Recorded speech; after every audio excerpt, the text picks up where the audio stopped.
Mungkin yang paling dasar tuh Risal Jami'ah, bakal ntar Safina, yang setelahnya mungkin ini kitab Muqaddimatul Hadramiyah. Jadi pertengahan kita pertengahan. Ini tidak apa-apa ya. Dari segi kita insya Allah dapat faedahnya. Jadi bismillahirrahmanirrahim, kitabul i'tikaf. Huwa sunnatun mu'akkadatun wa syurutuhu sab'atun al-islam wal aqlu wan naqa wal hayy wan nifasi wa an la yakuna junuban wa an yalbusa fawqa qadri tuma'ninati salati wa an yakuna fil masjid wal jami'u aula wa an yanwiya al-i'tikaf. Bismillahirrahmanirrahim. Kitab tentang menjelaskan tentang i'tikaf. I'tikaf yakni apa arti i'tikaf, yaitu muqtun makhsusun min syakhsin makhsusin fi makanin makhsusin biniyatin. Jadi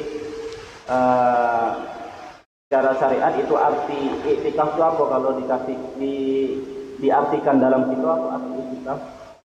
Yaitu arti i'tikaf ini berdiam diri, berdiam tapi secara khusus.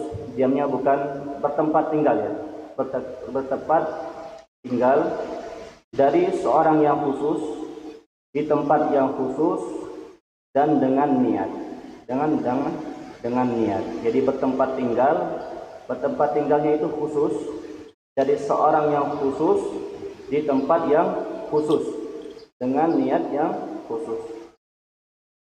Itu artinya, arti i'tikaf secara syariat, arti i'tikaf secara syariat. Wa sunnatun mu'akkadatun. Apa hukum i'tikaf? Jadi apa hukum i'tikaf? Yaitu hukumnya sunnah yang ditekankan. Ya, sunnah yang ditekankan. Sunnah yang ditekankan. Ya, secara kita bahas kita gampangnya, kita sering tahu i'tikaf itu berdiam diri di masjid. Ya. Sekarang yang kita langsung tergambar, itu berdiam diri di masjid dengan niat, itu namanya i'tikaf.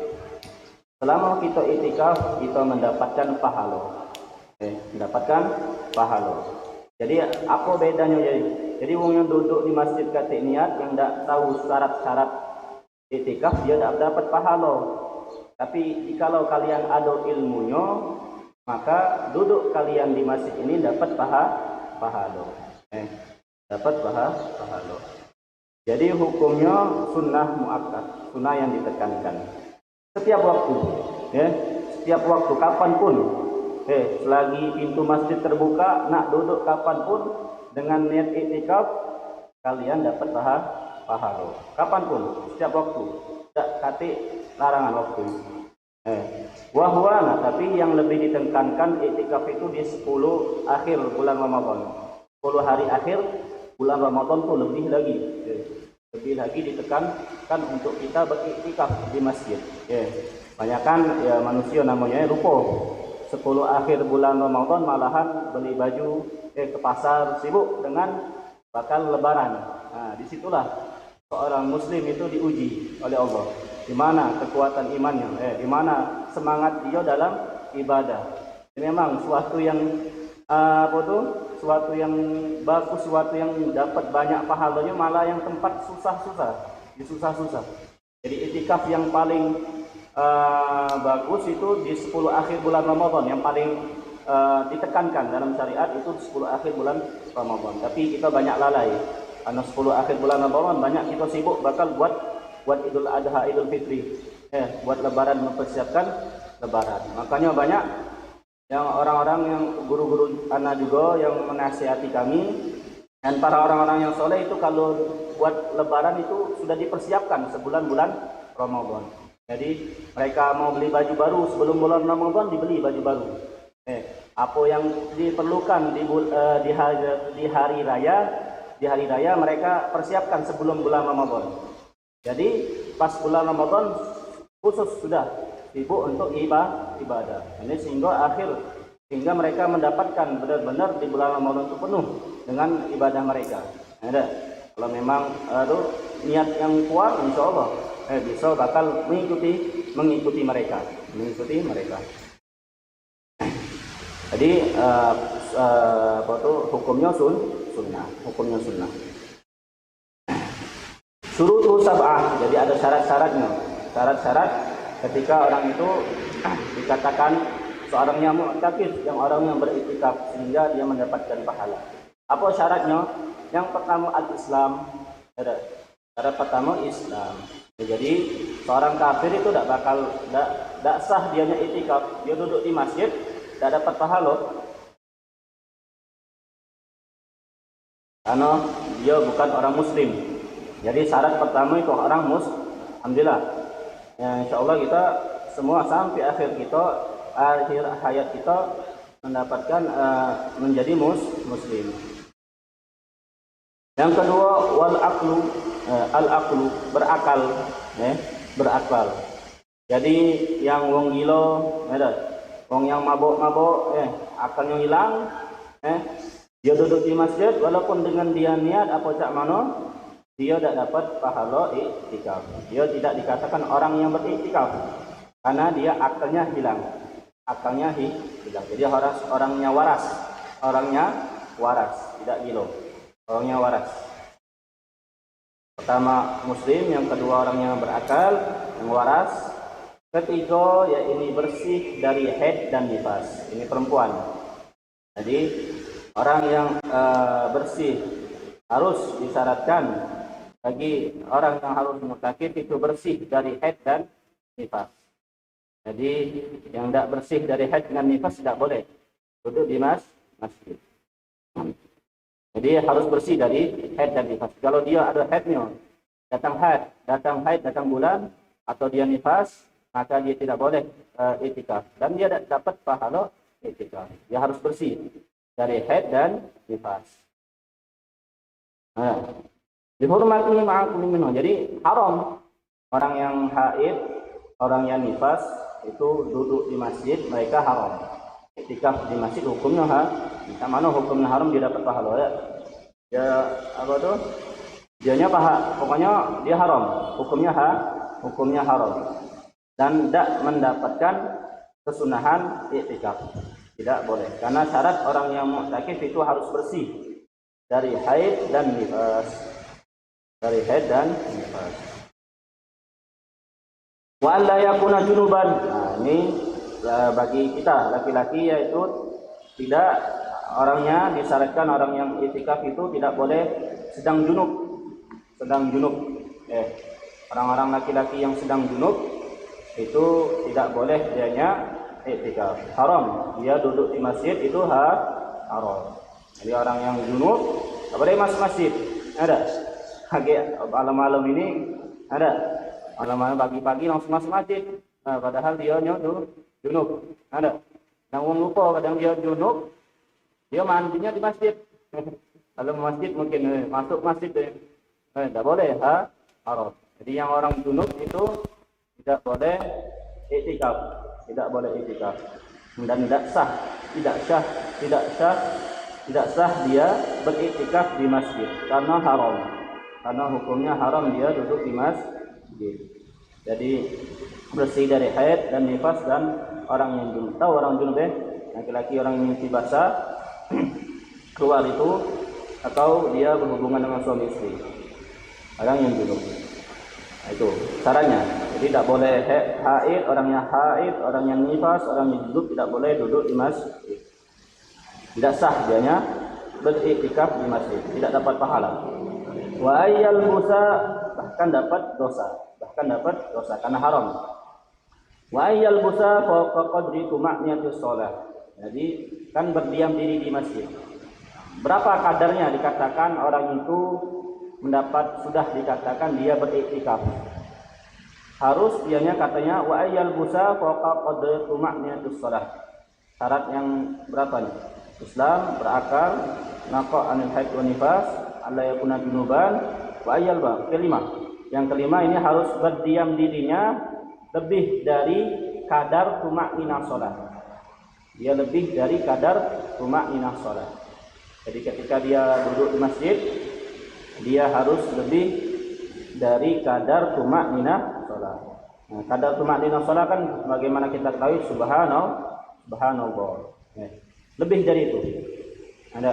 Jadi misalnya masuk masjid lebih dari subhanallah lebih dikit, nah dia sudah mendapatkan pahala tumak. Tapi sebelum subhan mundur lagi, keluar lagi dari masjid, tidak dapat pahala dia. Oh aku sudah diam lagi dengar di masjid, nyebut subhan, bukan subhanallah tidak, balik lagi mundur ke belakang, ada dapat pahala. Walaupun dia niat di situ, niat iktikaf. Karena berdiam dia di masjid itu tidak memenuhi syaratnya. Syaratnya harus lebih dari kadar tumakninah sholat. Ya, lebih dari tumakninah sholat.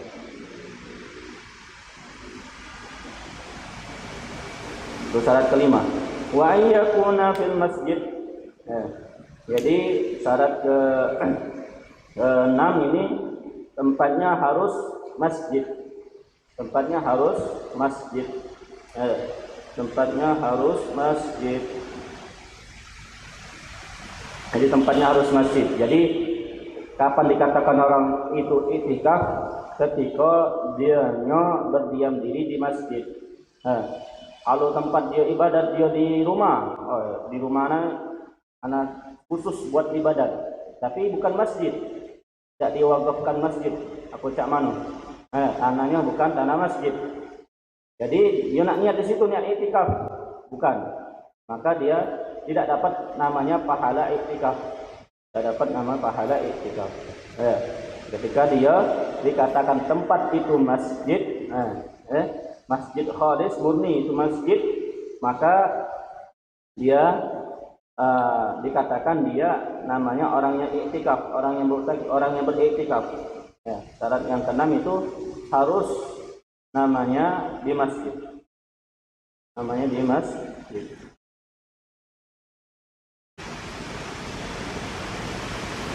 Yang ke wal jami'u aula. Masjid jami' itu aula. Masjid jami' maksudnya di sini masjid yang diadakan salat Jumat. Diadakan salat Jumat. Kalau di Tarim sana di Hadramut itu ada namanya masjid jami'. Jadi masjid di sana banyak masjid sampai 300 masjid. Tapi yang mengadakan salat Jumat cuma beberapa masjid, 2 atau 3 di sana. Jadi salat masjid jami' namanya. Jadi masjid yang itu yang dilakukan salat Jumat, iktikaf di situ lebih aula, lebih utama dibanding masjid-masjid yang lain. Ada berapa masjid ini yang dipakai buat salat Jumat. Masjid ini lebih utama dia beriktikaf di masjid tersebut.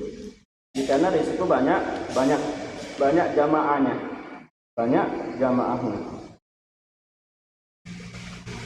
Yang terakhir wa an yanwiyal iktikaf. Jadi harus niat iktikaf di awal permulaan.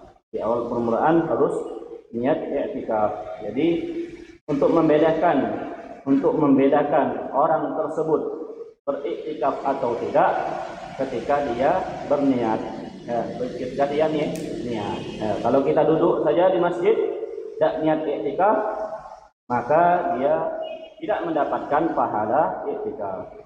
Rugi.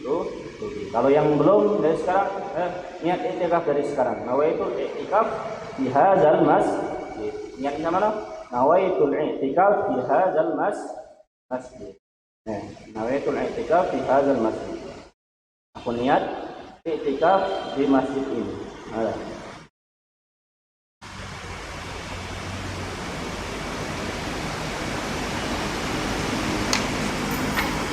Wa tajibu niyatul farah. Sudah selesai tentang syaratnya, yaitu pertama itu Islam, harus Islam. Yang kedua harus berakal, tidak harus waras dan tidak gila dan tidak mabuk. Yang ketiga harus bersih dari haid dan nifas. Haid dan nifas. Yang keempat itu harus bersih dari junub. Harus mandi dulu. Bagi orang yang kena junub, mandi dulu. Selesai junubnya mandi, barulah boleh dia masuk masjid. Junub dan baru boleh dia iktikaf.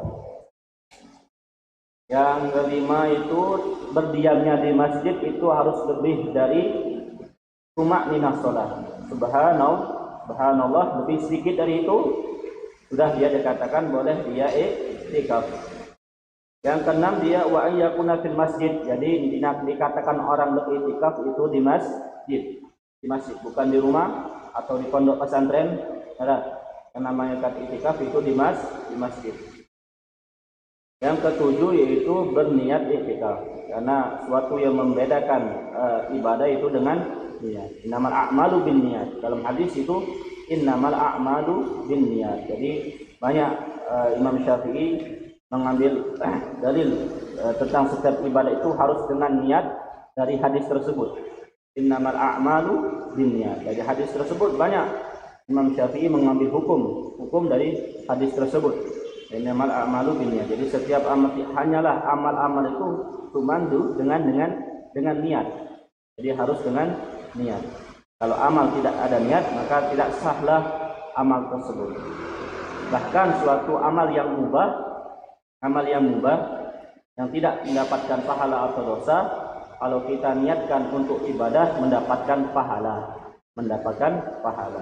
Minum biar dalam ceramah atau ini segar, lancar omongan, dapat pahala. Dapat pahala. Ataupun lain, niat yang membantu, apalagi niat yang menolong, yang apalagi ada organisasi ini yang saling membantu ya. Atau tolong tentang kebaikan dan takwa ini, subhanallah, amalnya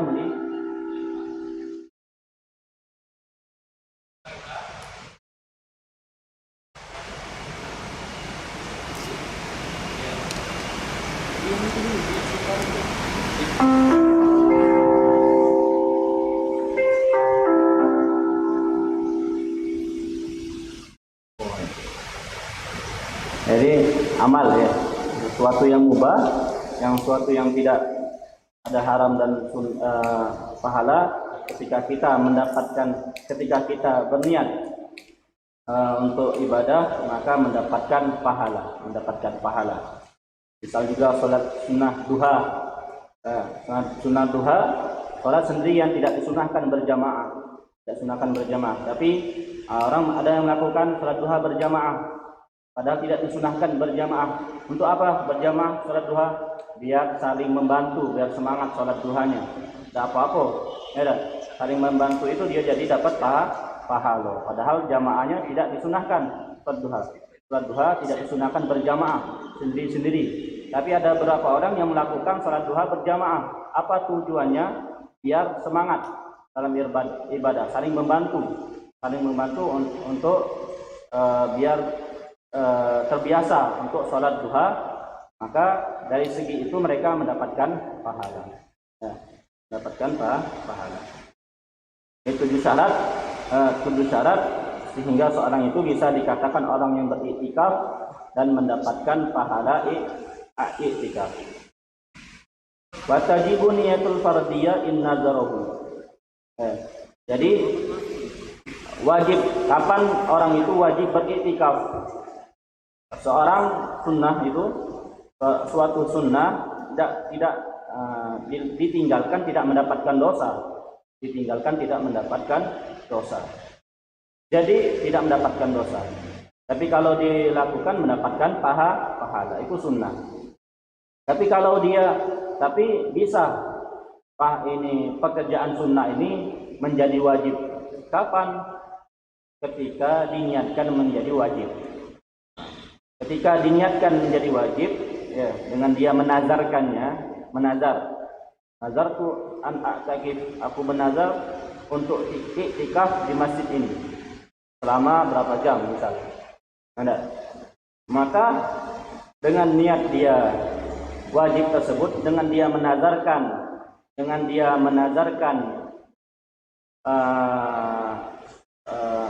i'tikafnya, maka i'tikafnya menjadi wajib. Ketika menjadi wajib, tidak boleh dia tinggalkan. Kalau dia tinggalkan, dia mendapat dosa. Wajib dia lakukan. Karena dari salah siapa? Salah dia. Karena dia menjadikan wajib pekerjaan i'tikaf tersebut.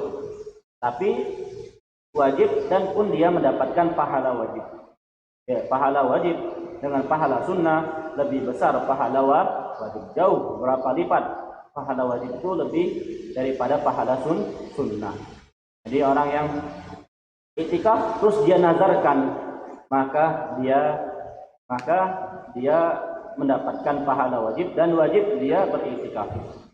Misal, nawaitu an ataki fi hadzal masjid selama muddata 4 saat, 4 jam, selama 4 jam.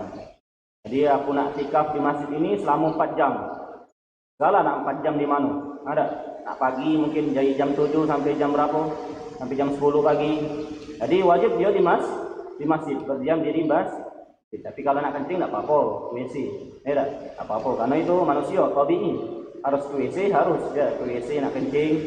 Anda kalau ada minum di masjid, minum di masjid, tak perlu nak keluar. Jadi dia selama itu dia harus iktikaf di masjid, tak boleh keluar yang tidak dibutuhkan. Nak belanja tak boleh, karena dia di masjid.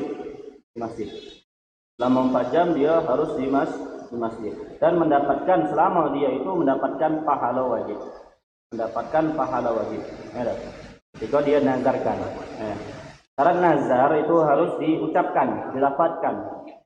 Harus diucapkan, tak cukup dengan hati. Kalau ngomong baik dalam hati, nazar itu dalam aku bernazar iktikaf di masjid ini. Apa baik nazar?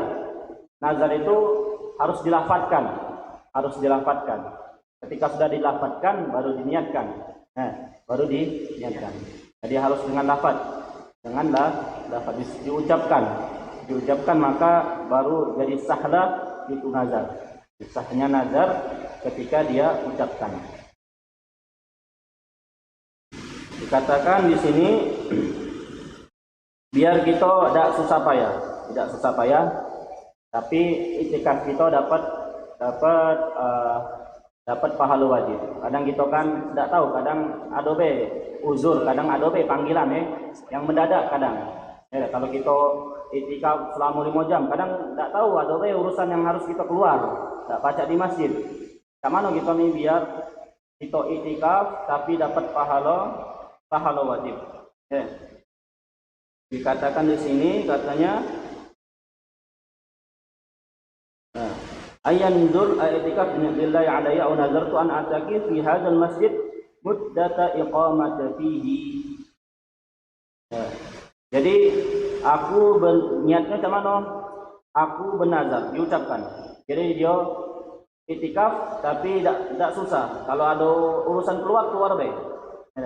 Aku bernazar di masjid ini selama aku berdiam di sini. Aku bernazar untuk iktikaf di masjid ini selama aku berdiam di sini.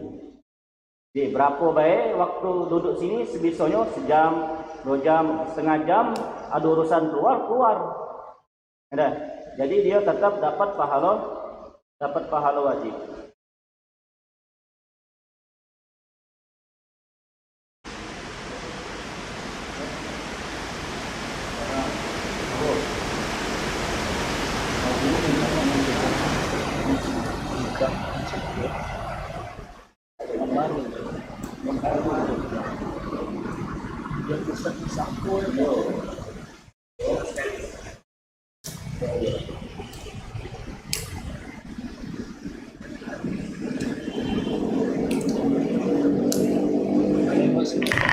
Jadi kembali lagi, gimana biar kita mendapatkan supaya kita tidak repot mungkin kalau ada panggilan keluar tidak mungkin tidak selamanya duduk di masjid 2 jam atau sejam kadang gitu, tapi kita pengen dapat pahala wajib, tapi tidak, supaya kita tidak berdosa zaman. Aku niatnya nazarnya aku bernazar di masjid, aku bernazar iktikaf di masjid ini selama aku duduk di masjid ini.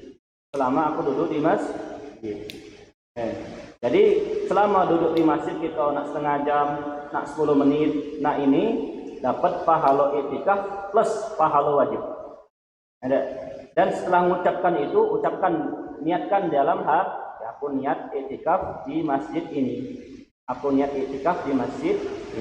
Sudah diucapkan nazartu, kalau bahasa Arabnya sini nazartu an a'takifa fi hadzal masjid muddata iqamati. Nazartu an a'takifa fi hadzal masjid muddata iqamati fihi. Jadi aku bernazar untuk beriktikaf di masjid ini selama aku duduk di sini. Dan mengucapkan itu, niatkan dalam hati, aku niat iktikaf di masjid ini. Aku niat iktikaf di masjid ini. Nah, jadi dengan dia nazarkan dan dia niatkan selama dia duduk di masjid ini mendapatkan pahala, dicatat pahala iktikaf terus. Dan pahala iktikaf sunnah, tapi dia nyebut ke nazar tadi, maka dia dapat pahala wajib. Kalau nanda pahala wajib sudah nyebut ke dalam hati, nawaitul iktikaf. Nawaitul iktikaf fi hadzal masjid. Sudah nawaitul iktikaf fi hadzal masjid sudah dapat pahala sunnah. Niat dalam hati. Niat dalam hati dapat pahala sunnah, dianya sunnah iktikaf.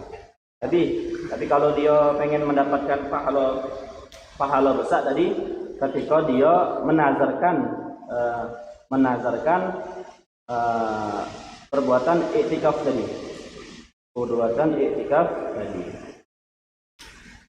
Dan niat itu di pertama di awal tidak di awal wa yujaddidu niyat bil khuruj illam yanwi ruju' wa in qaddaru bi muddatin fayujaddiduha. Jadi di sini tadi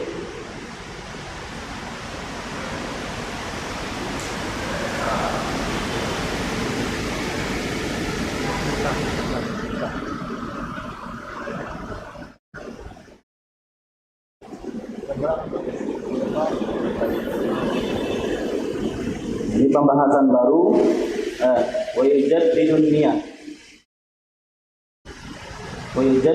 niyah bil khuruji illam yanwi ruju'. Jadi ketika niat iktikaf dan kita pengen keluar dari masjid, pengen belanja apa cak mano, ketika dia keluar, maka ketika nak masuk lagi harus diperbarui niatnya. Wa yujaddidun niyata bil khuruji illam yanwi ruju'. Jadi ketika kita keluar dari iktikaf, keluar pengen ada hajat keluar dari masjid, maka ketika pengen masuk masjid lagi harus diniatkan lagi nawaitul iktikaf lagi. Bukan kalau niat iktikaf lagi tadi sudah niat iktikaf dari awal tadi. Keluar pengen beli apa, masuk lagi, harus niat lagi. Tidak cukup dengan niat yang pertama. Tidak cukup dengan niat pertama. Jadi niatnya harus diperbarui ketika dia keluar dan masuk lagi. Kapan illam yanwi ruju'? Kalau dia pengen belum niat pertama niat nawaitul iktikaf. Terus pengen keluar, tapi dia sebelum keluar dia niat dalam hati pengen balik lagi masjid ini. Pengen balik lagi ke masjid. Ketika dia pengen keluar, ada hajat, dia niat dalam hatinya pengen balik lagi ke masjid ini. Pengen balik lagi ke masjid ini, maka ketika dia datang selesai dari hajatnya masuk ke masjid, tak perlu lagi niat. Karena sebelum keluar dari masjid, dia niat pengen balik lagi ke masjid. Illam yanwi ruju'. Kalau dia niat balik lagi ke masjid, maka tidak perlu lagi memperbarui niatnya. Tidak perlu memperbarui niatnya lagi. Mungkin wa yujaddid niyat bil khuruj illam yanwi ruju'. Jadi kesimpulan dari pembahasan kita tadi tentang iktikaf, bahwasanya iktikaf ini adalah hukumnya sunnah muakkadah, sunnah yang ditekankan, sangat ditekankan setiap waktu kita disunahkan untuk iktikaf, dan lebih ditekankan lagi itu di akhir 10 akhir bulan Ramadan, 10 hari akhir bulan Ramadan. Dan syaratnya ada 7. Yang pertama dia harus muslim, yang kedua dia waras, tidak sah orang yang kafir, tidak sah orang yang gila, tidak sah orang yang tidak waras atau mabuk. Yang ketiga, dia bersih dari haid dan nifas. Itu kalau seorang perempuan haid dan nifas, dia tidak ada nifas dan tidak ada haid.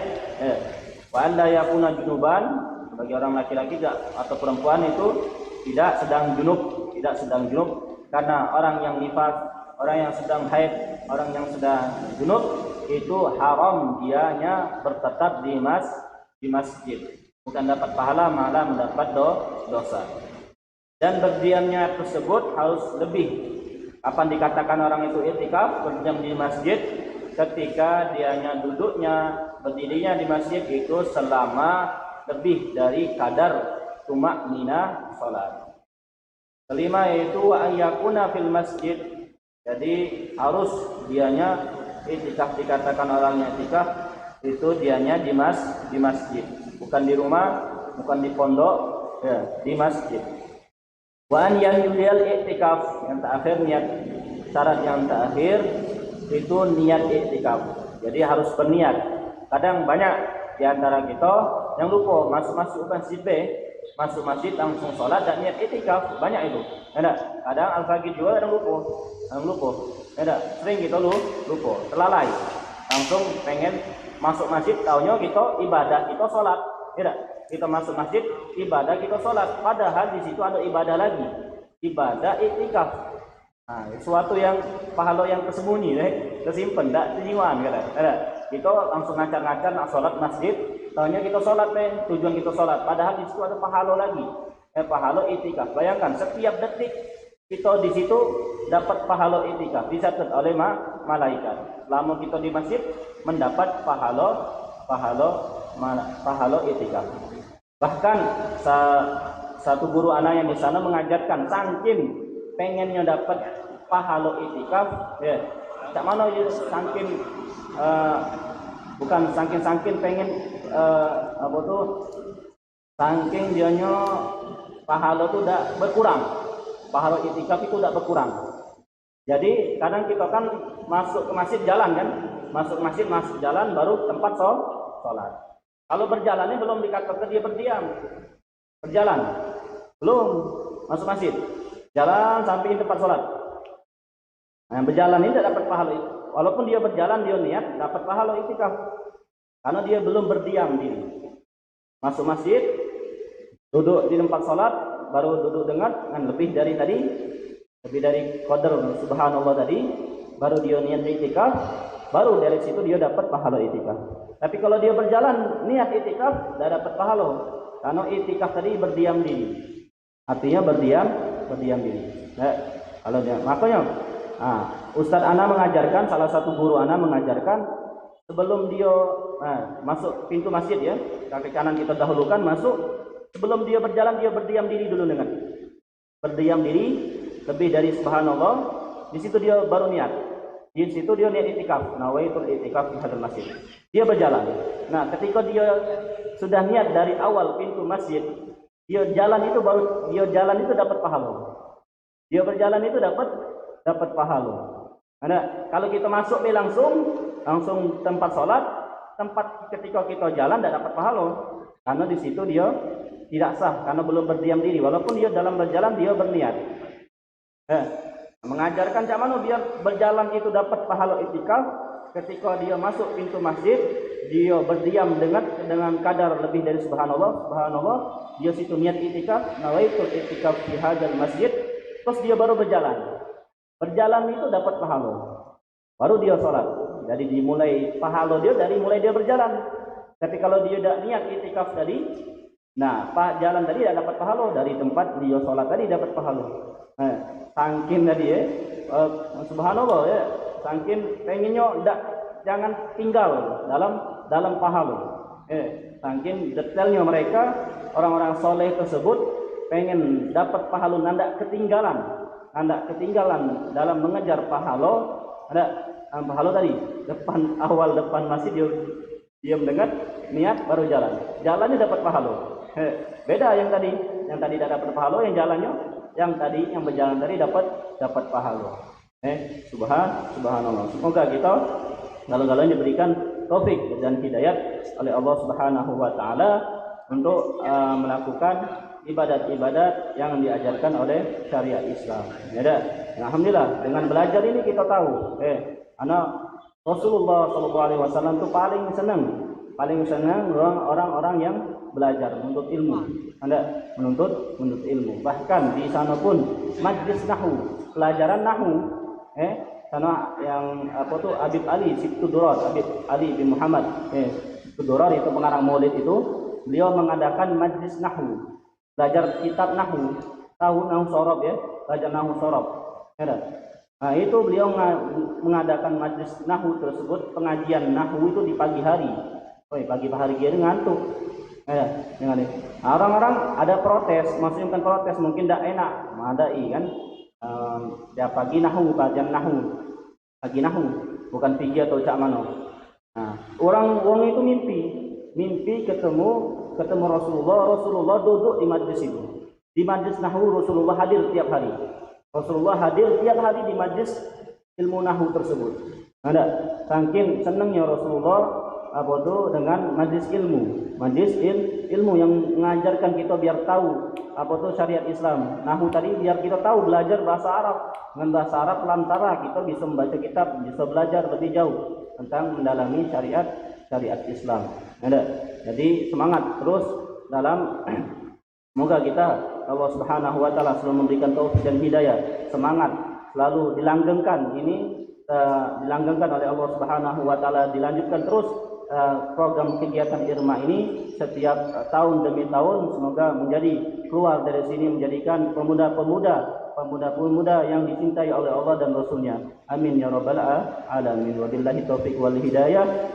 Wa hakadha minni. Wassalamualaikum warahmatullahi wabarakatuh.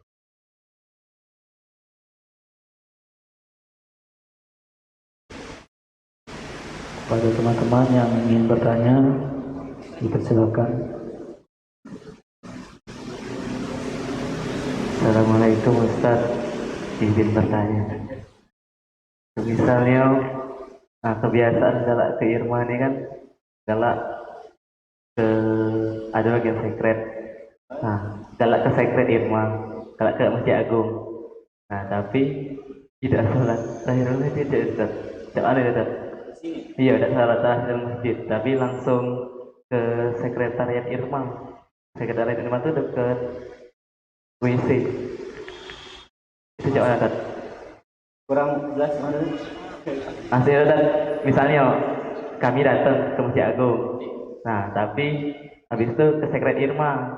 Habis itu langsung ke sini. Tidak sholat tahiyatul masjid. Tidak sholat tahiyatul masjid. Tidak. Itu jauh Ustaz. Iya, tidak sholat langsung tahiyatul masjid, langsung ke sini be. Jadi cak mana rupanya Ustaz? Diganti apa cak mana Ustaz? Sebelumnya ana juga kurang sebelumnya Masjid Agung ini wakaf masjidnya sampai mana? Itu. Kalau kita tahu wakaf masjid di masjid ini dari mana tanahnya? Dari sana mungkin galau-galau ini masjid wakaf masjid tanahnya. Sudah. Jadi galau-galau masjid. Tanya yang lebih tahu, yang lebih tua, yang siapa kan? Apakah ini masjid? Apakah yang di situ juga masjid? Ada masjid apa tidak? Sampai mana batas masjid di Masjid Agung ini? Ada sampai mana? Kalau di situ sudah wakaf masjid, ini masjid, galau-galau masjid, sudah nak pindah sana sini, galau-galau masjid. Tidak perlu nak niat lagi. Cukup niat pertama kali masuk sini, ketika misalnya ini masjid, sudah cukup nak sana sini sudah terus dapat pahala terus. Kalau kilil penting tadi berdiam dulu sedengan, berdiam dulu di masjid dengan lebih dari kadar subhanallah baru niat. Ya. Pokoknya setiap masjid kita tanya ya bocah mana, wong lama lebih tahu, wong lama lebih tahu ini masjidnya sampai mana. Kita ketika sudah tahu, sudah kita ketahui itu masjid, atau banyak wong ngomong sudah ini masjid kalau dari zaman dulu, ini masjid sudah. Cukup kita niat pertama kali nak bentuk masjid cak mano tiko itu tanah masjid jangan kalau dia cukup dengan sikok niat. Mungkin itu yang dituju.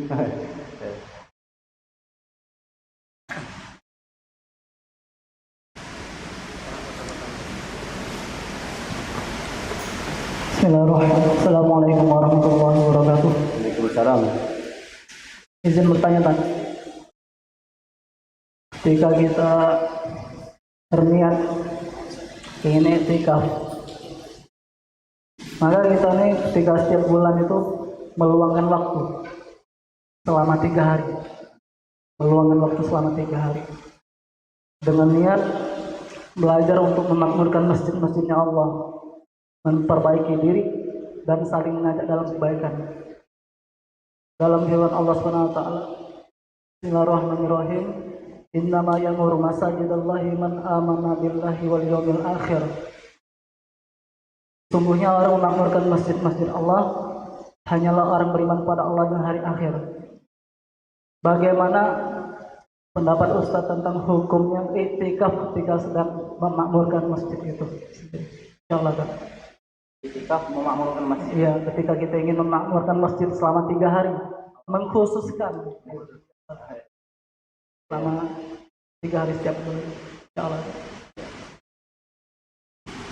Kalau Bismillahirrahmanirrahim, mungkin yang kita sudah ketahui tadi, yang kita pelajari tadi ya, bahwasanya sunnah i'tikaf muakkadah, sunnah yang ditekankan, muakkadah, sangat dicintai, sunnah yang sangat dicintai. Kapan katanya? Fi kulli waqtin, setiap waktu, setiap waktu sunnah untuk i'tikaf, sunnah untuk i'tikaf, lebih dari waktu.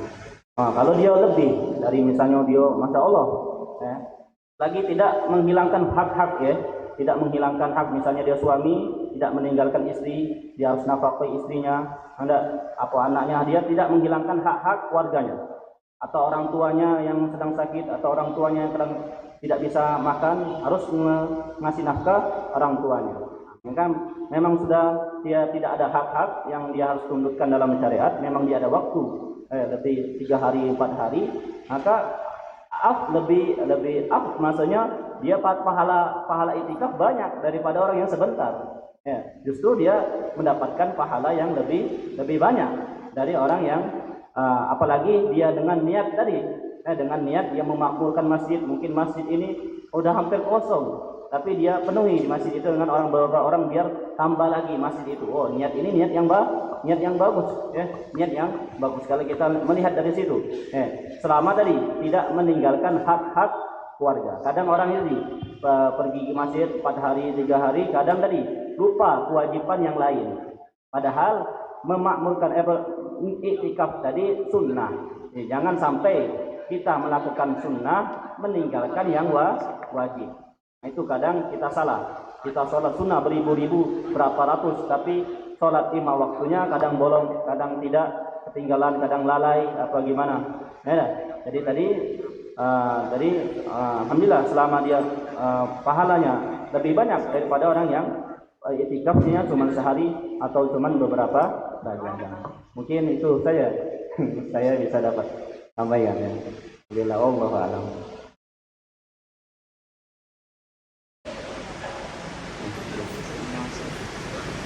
Mungkin mungkin ini ya yang saya dapat sampaikan. Kurang lebih saya minta maaf ya, cuman karena tadi asalnya ini Ustaz Fadil Al-Habsyi, dia ada uzur sakit, minta gantikan anak. Jadi mungkin ini saja yang kurang lebih saya minta maaf kepada Allah, saya minta ampun. Wabillahi taufiq wal hidayah. Wassalamualaikum warahmatullahi wabarakatuh.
وعلى المصطفى محمد صلى الله عليه وسلم وعلى آله وأزواجه وذريته سائر الله ورحمه الفاتحة. أعوذ بالله من الشيطان الرجيم. بسم الله الرحمن الرحيم. الحمد لله رب العالمين الرحمن الرحيم مالك يوم الدين. ونعوذ بك نستعين من الصراط المستقيم صراط الذين أنعمت عليهم.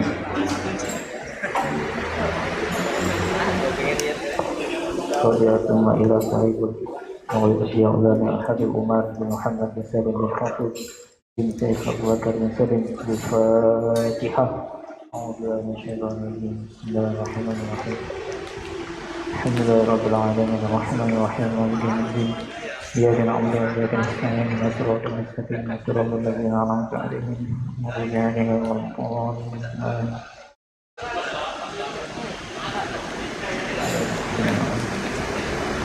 Kayak mana? Ayo.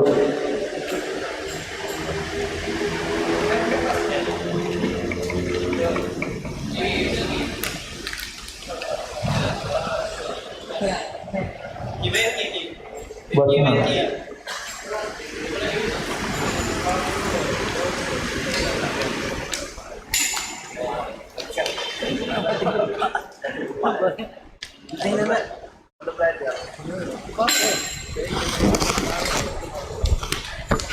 اللهم صل وسلم وبارك عليه وعلى آله.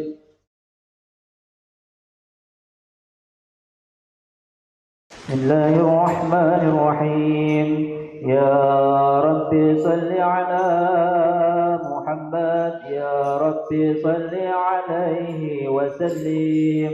يا رب صل على محمد يا رب صل عليه وسلم. يا رب صل على محمد حبيبك الشافع المشفع.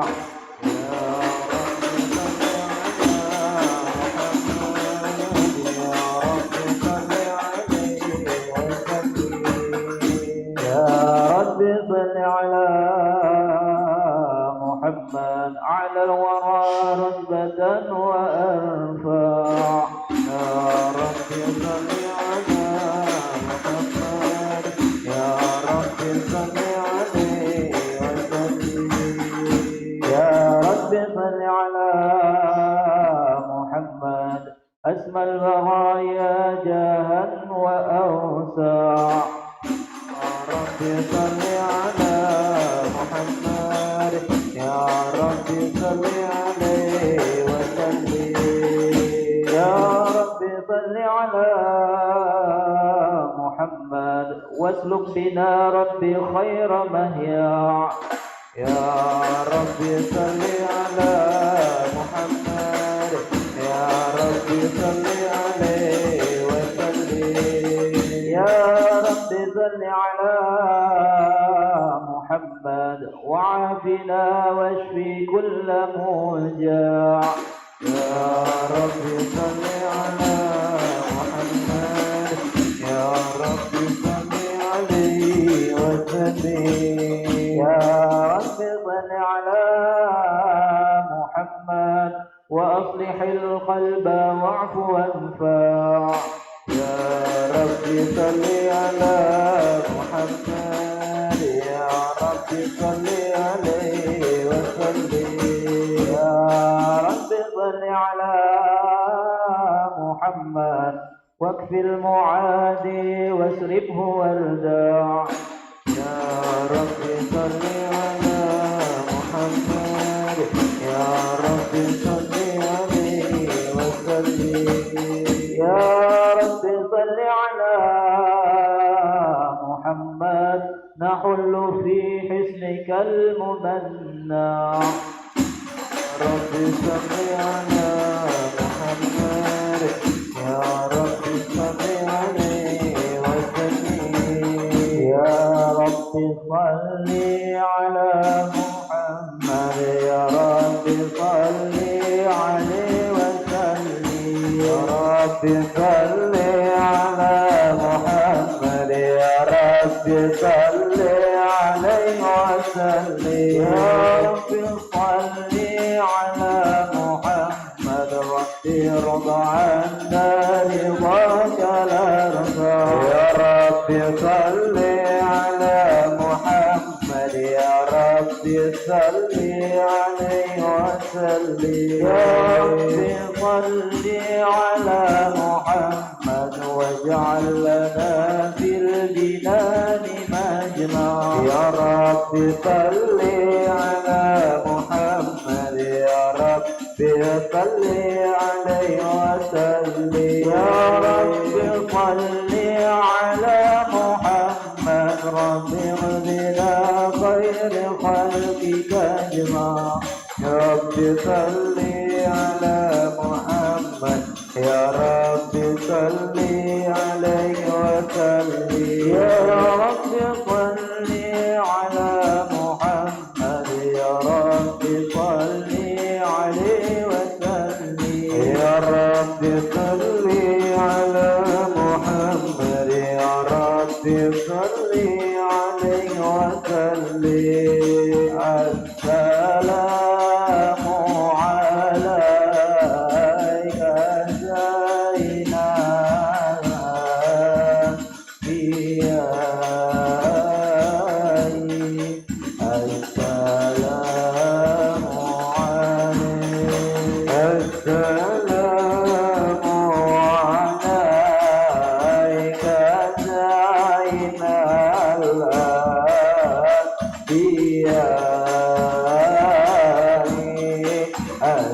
Assalamu alayka. Assalamu alayka tuqal asfiya'i. Assalamu alayka.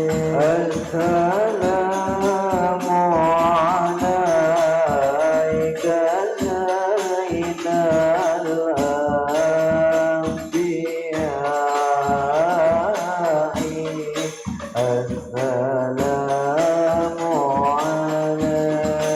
Assalamu alayka. Assalamu alayka azkal azkiya'i. Assalamu alayka. Assalamu alayka Zainal Anbiya'i.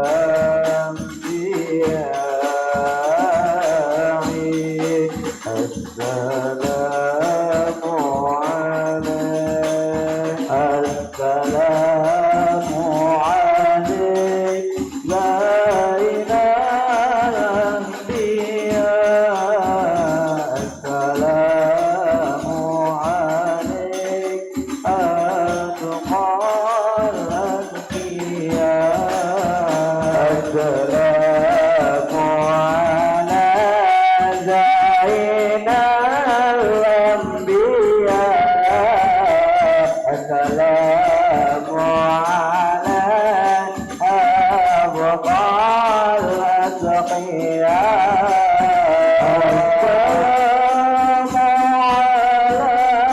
Muhammad ya habibi. Assalamu alayka ya habibi. Assalamu alayka Ahmad ya habibi. Assalamu alayka ya habibi. Assalamu ala الشفاعي في القيامة السلام عليك السلام عليك السلام عليك زين الأنبياء السلام عليك أبقى الأتقياء يا رسول الله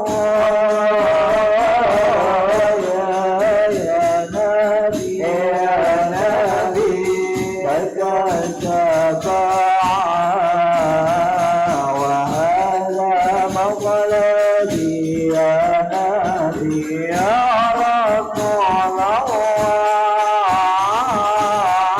يا نبي لك الشفاعة وهذا مطلبي يا نبي أنت المرتجى يوم الزحام اشفع لنا يا خير الأنام أنت المرتجى يوم الزحام اشفع لنا يا خير الأنام اشفع لنا يا حبيبنا اشفع لنا يا حبيبنا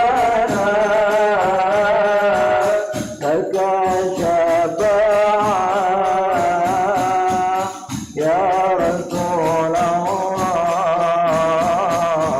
يا نبي يا رسول الله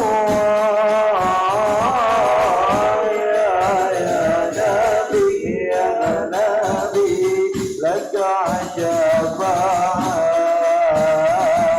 وهذا مطلبي يا نبي يا رسول الله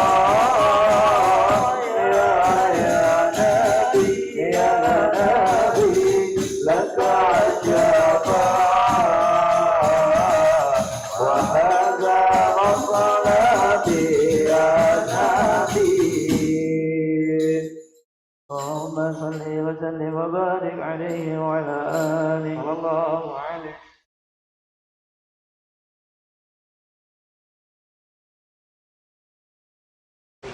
أعوذ بالله من الشيطان الرجيم بسم الله الرحمن الرحيم إنا فتحنا لك فتحا مبينا ليغفر لك الله ما تقدم من ذنبك وما تأخر ويتم نعمته عليك ويهديك صراطا مستقيما وينصرك الله نصرا عزيزا لقد جاءكم رسول من أنفسكم عزيز عليه ما عنتم حريص عليكم بالمؤمنين رؤوف رحيم فإن تولوا فقل حسبي الله لا إله إلا هو عليه توكلت وهو رب العرش العظيم إن الله وملائكته يصلون على النبي يا أيها الذين آمنوا صلوا عليه وسلموا تسليما اللهم صل وسلم وبارك عليه وعلى آله اللهم صل وسلم وبارك عليه وعلى آله. الحمد لله الذي هدانا بعبده المختار من دعانا إليه بالإذن وقد نادانا لبيك يا من دلنا وحدانا. صلى عليك الله بارئك الذي بك يمشفع خصنا وحبانا. معالك الأطهار معدن شرك الأسباب هم سبل النجاة حمانا. وعلى صحابتك الكرام همات دينك أسبحوا لولائه عنوانا. والتابعين له بصدق ما حدا حاد المودة يجل أشجانا. والله ما ذكر الحبيب لدى المحب إلا وأضحى ولها النجوانا. أين المحبون الذين عليهم بذلوا النفوس مع النفائس هانا. لا يسمعون بذكر بعض المصطفى إلا به تعشو أزهرانا. فابتجت الأرواح تشتاق اللقاء وتهن تسأل ربها الرضوانا. حال المحبين كذا فاسمع إلى شعر المشفى يرهب الآذان. واسمع إلى أوصاف طه المجتبى واهدر لقلبك يسلع وجدانا. يا ربنا صل وسلم دائما على حبيبك من إليك دعانا. اللهم صل وسلم وبارك عليه وعلى آله. اللهم صل وسلم وبارك عليه وعلى آله. يا حبيبي يا حبيبي يا حبيبي كيف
baby.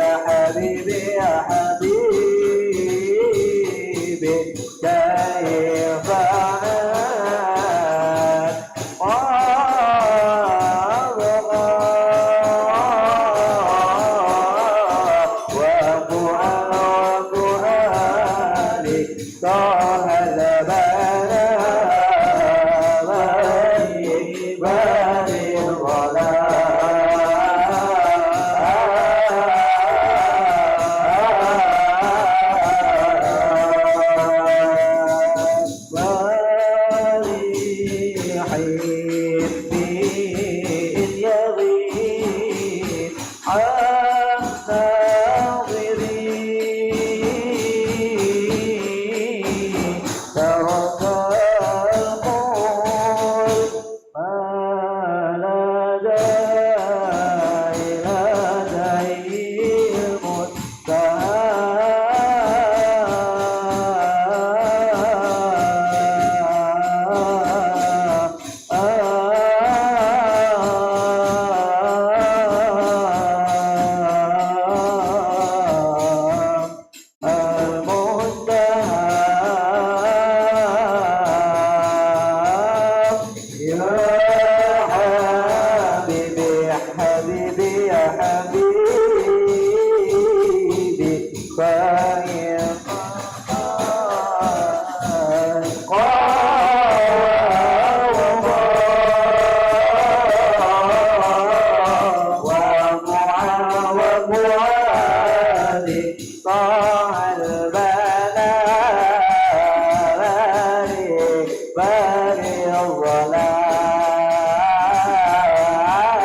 لديه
يا إمام الرسل يا سندي أنت باب الله معتمدي باب دنياي وآخرتي يا رسول الله خذ بيدي اللهم صل وسلم وبارك عليه وعلى آله اللهم صل وسلم وبارك عليه وعلى آله نبأنا الله فقال جاءكم نور فسبحان الذي أنبانا ونور عبده من به في ذكره عظيم به منانا ورحمة المولى تأمل قوله فليبره ورض به فرحانا مستمسكا بالعروة الوثقى ومتسما بحبل الله من أنشانا واستشعرا أنوار من كيل متى كنت نبيا قال آدم كان بين التراب وبين ماء فاستفق من غفلة عنز وضي قضانا وانظر إلى أسرار ربي لم يزل ينقلوني بين الخيار مصانا لم تفر من شعبتين إلا أنا في خيرها أنت بروزي أنا فأنا خيار من خيار قد خرجت من نكاه لإله يصانا رحمه الله ما اختاره وما برك مثله إنسانا وبحبه وبذكره والنصر والتوكيل رب العرش قد أوصانا يا ربنا صل وسلم دائما على حبيبك من إليك دعانا اللهم صل وسلم وبارك عليه وعلى آله اللهم صل وسلم وبارك عليه وعلى آله هذا وقد أشار الإله نعوته في الكتب بينها لنا تبيانا أخذ ميثاق النبيين لما آتيتكم من حكمة إحسانا وجاءكم رسولنا لتؤمنن وتنصرون وتصلحون عوانا قد بشروا أقوامهم بالمصطفى عظم بذلك رتبة ومكانا فهو وإن جاء الأخير مقدم يمشو تحت لواء من نادانا يا أمة الإسلام أول شافعين ومشفعين أنا قلت لا أتوانا حتى أنادى ادفع وسل تؤم وقل يسمع لقولك نجم فخرك بانا ولواء حمد الله جل بيدي ولأولا آتي الأنا الجنانا وأكرم الخلق على الله أنا فلقد حبى قوله منه حنانا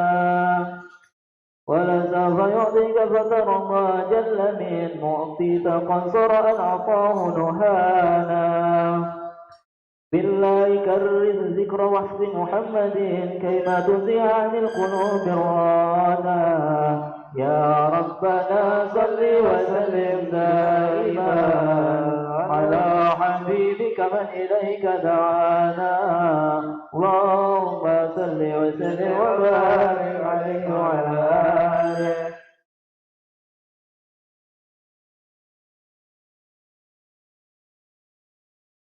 يا رسول الله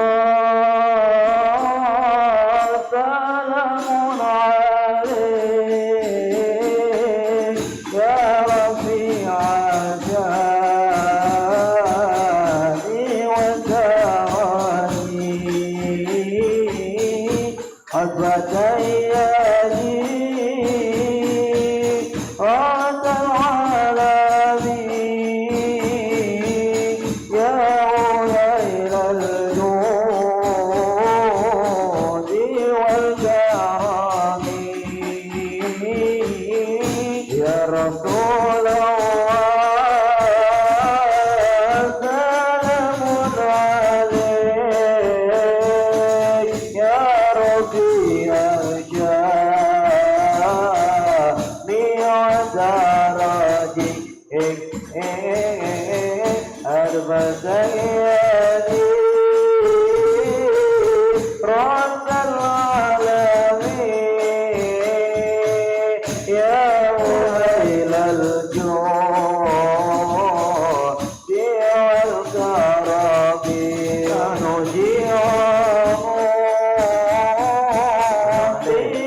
آمين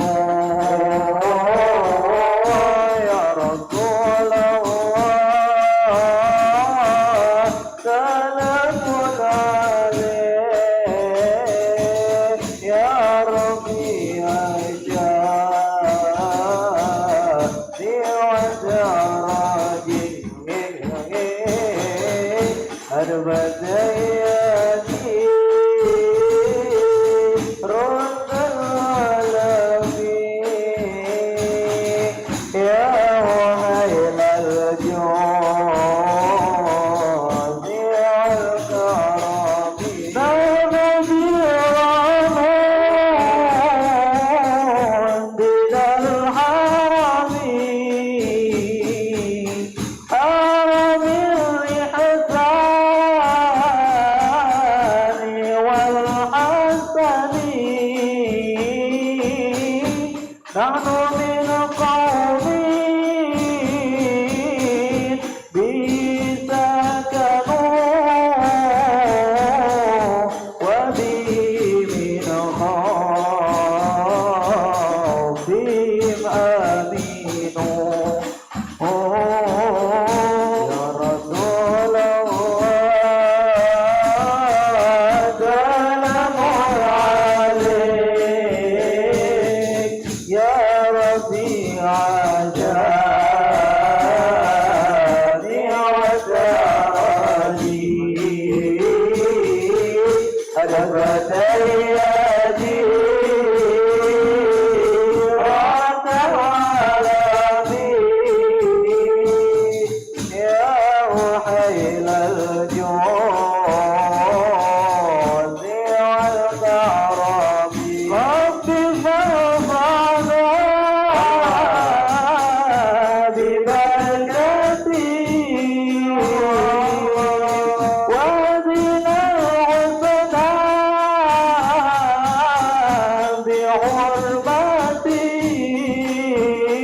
بحرمتي ومثلنا في طريقتي ومعافاتي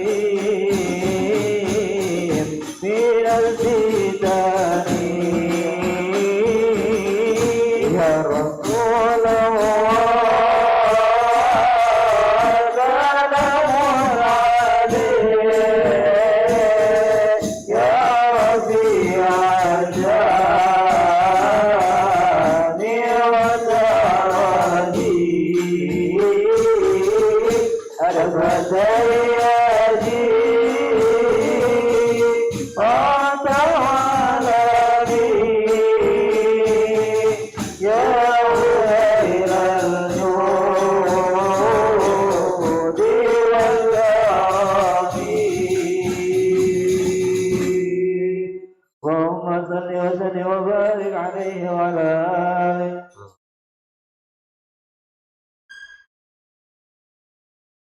لما دنا وقت البروز إلى أحمد الإذن من مشاه قد كان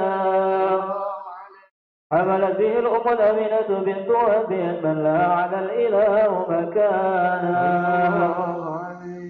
من والد المختار عبد الله بن عبد المطلب البرهانا قد كان يغمر نور طه وجهه وسرى إلى الابن المصون عيانا وهو ابن هاشم الكريم شهر بن عبد مناف بن قصي كان والده يدعى حكيما شأنه قد اعتلى عدل بذلك شانا واحفظ أصول المصطفى حتى ترى في سلسلات أصوله عدنانا فهناك كف واعلم بربه الأسماعيل كان للأبي معوانا وحينما حملت به آمنة لم تشك شيئا يأخذ النسوانا وبها حاط اللطف من رب السماء أقصى الأذى والهم والأحزان ورأت كما قد جاء ما عملت به أن المهيمن شرف الأكوان لمن في بطنها فاستبشرت ودنا المخاض فأسرع برضوانا سبحان الله الحمد لله ولا إله إلا الله والله أكبر سبحان الله والحمد لله ولا إله إلا الله والله أكبر لا إله إلا الله والله أكبر سبحان الله الحمد لله ولا إله إلا الله عليك يا رسول سلام عليك يا حبيب سلام عليك يا رسول الله صلوات الله عليك يا نبي سلام عليك يا رسول سلام عليك الله يا حبيب سلام عليك يا رسول الله صلوات الله عليك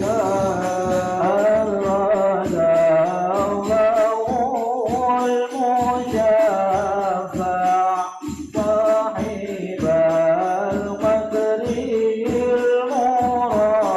المرفع فمن النور النواعي برسول الله عما كل الكون أجمع يا نبي سلام عليك يا رسول سلام عليك الله يا حبيب سلام عليك يا رسول الله صلوات الله عليك نكست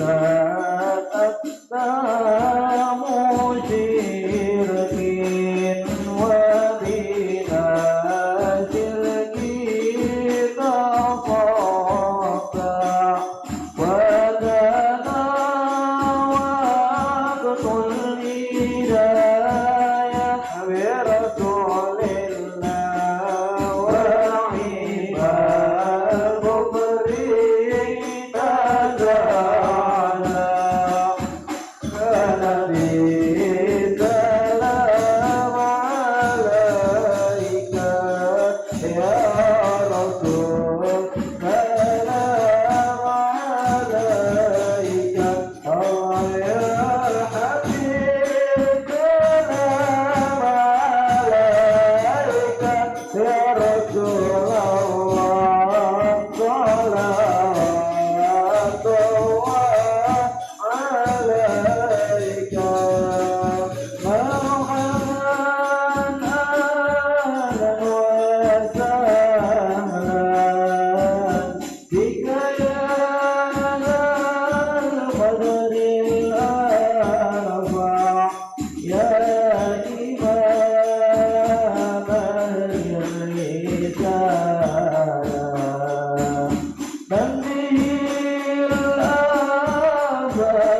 Ya Allah Rabbi faghfir li dhunubi ya Allah bimarkazil hadil musyaffah ya Allah wakfina kullal balaya ya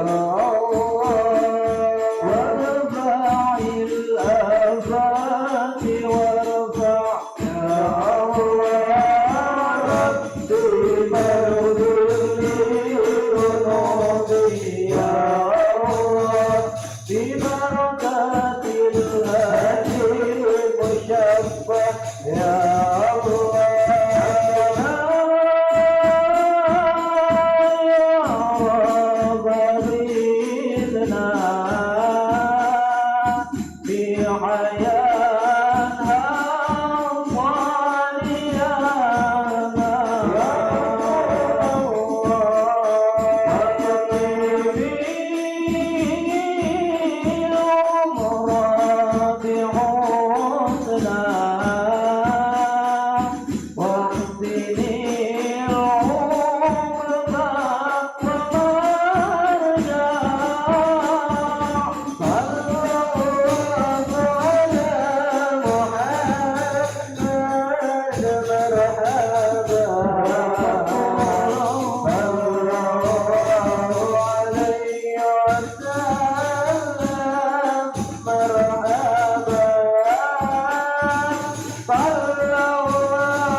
وسلم وبارك عليه وعلى آله.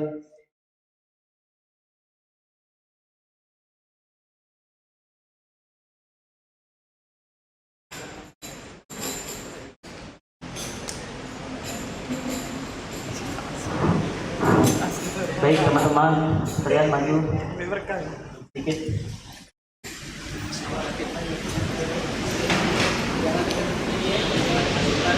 Bismillahirrahmanirrahim. Assalamualaikum warahmatullahi wabarakatuh. Alhamdulillahirabbil alamin wassalatu wassalamu ala asrofil mursalin sayyidina Muhammadin wa ala alihi wa sahbihi ajmain. Amma ba'du. Allahumma sholli ala sayyidina Muhammad wa ala ali sayyidina Muhammad. Hadirin teman-teman sekalian dan pemirsa live streaming Irma Masjid Agung Palembang yang diridhoi Allah Subhanahu wa taala. Alhamdulillah pada hari ini Ahad 29 Zulhijjah 1442 Hijriah atau bertepatan dengan 8 Agustus 2021 Masehi. Alhamdulillah telah hadir bersama kita Al-Mukarram Al-Ustadz Al-Habib Ahmad Ghazali Asegaf LCMA yang insya Allah akan memberikan ceramah agama dengan tema membahas kitab As-Syama'il Muhammadiyah atau keseharian Nabi Muhammad SAW. Baik, sebelum memulai acara pada hari ini, ada baiknya kita membacakan surah Al-Fatihah ala hadin niyat wa ila hadratin Nabi Muhammad sallallahu alaihi wasallam. Al-Fatihah.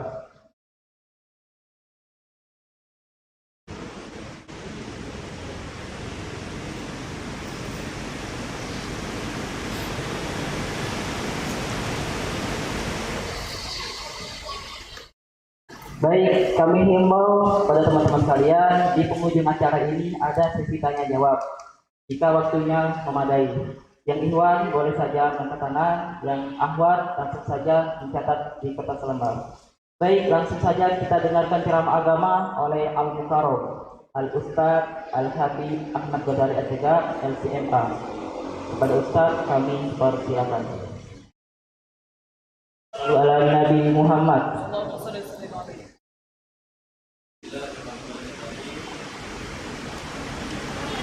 Bismillahirrahmanirrahim. Assalamualaikum warahmatullahi wabarakatuh.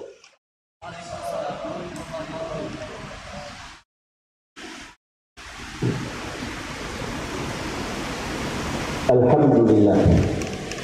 Alhamdulillahilladzi bi ni'matihi tatimmu shalihat wa bi dzikrihi tatanazzalu rahmat wal barakat. أشهد أن لا إله إلا الله وحده لا شريك له وأشهد أن سيدنا محمدا عبده ورسوله سيد السادات. اللهم صل وسلم وبارك وكرم على سيدنا محمد طب القلوب ودوائها وعافية الأبدان وشفائها ونور الأبصار وضيائها وقوت الأرواح وغذائها وعلى آله وصحبه وسلم تسليما كثيرا. سبحانك اللهم لا علم لنا إلا ما علمتنا إنك أنت العليم الحكيم وتب علينا إنك أنت التواب الرحيم. اللهم أرنا الحق حقا وارزقنا اتباعه وأرنا الباطل باطلا وارزقنا اجتنابه ولا تجعله علينا مشتبها فنتبع الهوى. اللهم علمنا ما ينفعنا وانفعنا بما علمتنا وزدنا من لدنك علما. ما بعد. Rekan-rekan para anggota IRMA Ikatan Remaja Islam Masjid Agung Palembang yang selalu dirahmati oleh Allah SWT. Alhamdulillah tidak terasa kembali pada awal bulan ini saya bisa hadir di dalam kegiatan bulanan, majelis bulanan di IRMA dalam pembahasan kitab Asy-Syama'il Al-Muhammadiyah. Kita bersyukur kepada Allah sampai saat ini masih begitu banyak nikmat yang Allah berikan, terutama nikmat Islam ini. Mudah-mudahan kita bisa istiqomah di dalam keimanan dan mudah-mudahan Allah Subhanahu wa taala selalu menjadikan kita sebagai orang-orang yang selalu dipilihnya untuk melakukan kebaikan, untuk bersama-sama berkumpul dalam kebaikan. Karena tidak ada nikmat yang melebihi nikmat-nikmat di mana kita dijadikan setiap detik-detik yang Allah berikan dalam hidup kita dan setiap gerakan-gerakan yang kita lakukan melalui tubuh kita. Tiada nikmat yang melebihi itu semua ketika semua itu Allah jadikan dalam bentuk kebaikan. Tentu sangat buruk atau sangat disesalkan dan merupakan bagian dari musibah di dalam agama apabila ada waktu yang Allah berikan, ada nikmat yang Allah berikan, kita gunakan justru untuk melanggar, untuk menyimpang dari keinginan Allah Subhanahu wa taala. Maka bersyukurlah kita masih dipilih oleh Allah Subhanahu wa taala. Dari sekian juta umat Islam, kita termasuk di antara kelompok yang diikat oleh Allah Subhanahu wa taala dalam kebaikan. Mudah-mudahan nikmat ini jangan sampai hilang dari kita semua sampai Allah Subhanahu wa taala mewafatkan kita juga dalam kebaikan. Amin ya rabbal alamin. Salam dan salam selalu kita haturkan kehadiran junjungan agung Nabi mulia Nabi besar Muhammad Shallallahu Alaihi Wasallam yang menjadi panutan, contoh, suri tauladan yang beliaulah satu-satunya jalan kita menuju ridha Allah. Beliaulah satu-satunya yang menjadi pintu terbaik bagi kita umatnya ini untuk menjadi hamba-hamba Allah yang soleh. Tiada kebaikan yang kita lakukan kecuali hakikatnya kebaikan itu diajarkan oleh Rasulullah SAW. Tiada sebuah kesalehan yang dilakukan oleh seorang manusia kecuali kesalehan itu hakikatnya mencontoh dari kesalehan yang dicontohkan atau diajarkan oleh Rasulullah SAW. Maka sungguh kita sangat berbahagia apabila ada warisan kesolehan itu juga turun kepada kita.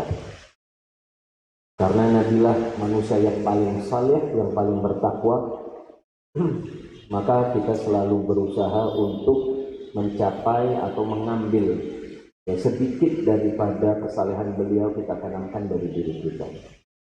Begitu juga mudah-mudahan salawat dan salam selalu Allah limpahkan kepada manusia-manusia yang diistimewakan di dalam Islam ini karena perjuangannya, karena perannya dan andilnya.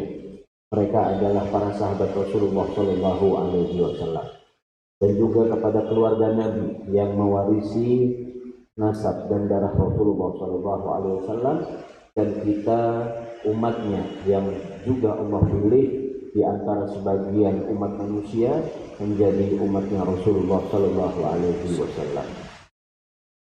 Teman-teman sekalian, seperti yang sudah kita ketahui bersama, dalam kajian bulanan ini kita akan membahas kitab Asy-Syama'il Al-Muhammadiyah, yaitu sebuah kitab sejarah yang mengkaji tentang keseharian kehidupan dari Nabi kita Muhammad Sallallahu Alaihi Wasallam.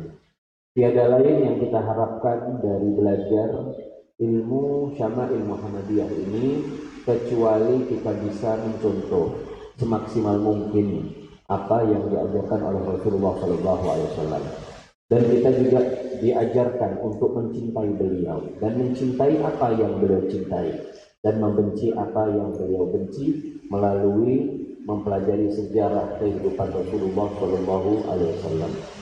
Jadi mempelajari sejarah itu bukan sekedar kita tahu sebuah peristiwa, bukan kita hafal kejadian-kejadian dalam kehidupan Nabi, tapi lebih penting dari itu bagaimana kita merefleksikan kejadian-kejadian itu dalam kehidupan kita. Karena kita sangat yakin bahwa apa yang dilakukan oleh Rasulullah SAW meskipun sudah lebih dari 15 abad tahun yang lalu masih sangat aktual untuk kita terapkan di dalam kehidupan kita. Ya, apa yang beliau contohkan pasti akan cocok juga kita amalkan di 15 abad setelah perjuangan beliau. Maka jangan pernah lepas dari Rasulullah SAW. Perbanyak untuk bersalawat kepada beliau, perbanyak mendengar cerita-cerita tentang beliau, sehingga rasa cinta itu akan semakin kokoh dan akan tumbuh menjadi sebuah pohon yang sangat kuat, yang tinggi, yang bisa menguatkan dan membuat diri kita istiqomah di dalam agama ini. Rekan-rekan sekalian, pada pertemuan yang lalu, pertemuan terakhir ketika kita membaca kitab ini, kita telah menyelesaikan bab yang ke-52 dari kitab Asy-Syama'il ini berkaitan tentang kesederhanaan hidup dari Rasulullah Shallallahu Alaihi Wasallam. Dan pada hari ini kita akan membahas bab yang ke-53 yang berkaitan tentang usia atau umur dari Nabi kita Muhammad Sallallahu Alaihi Wasallam. Pembahasan usia ini secara tidak langsung mengisyaratkan bahwa sebentar lagi pembahasan kitab ini akan selesai. Karena di sini yang akan dibahas juga berkaitan dengan usia kehidupan dari Rasulullah SAW, kapan beliau wafat ya, dan menemui panggilan Allah Subhanahu wa taala.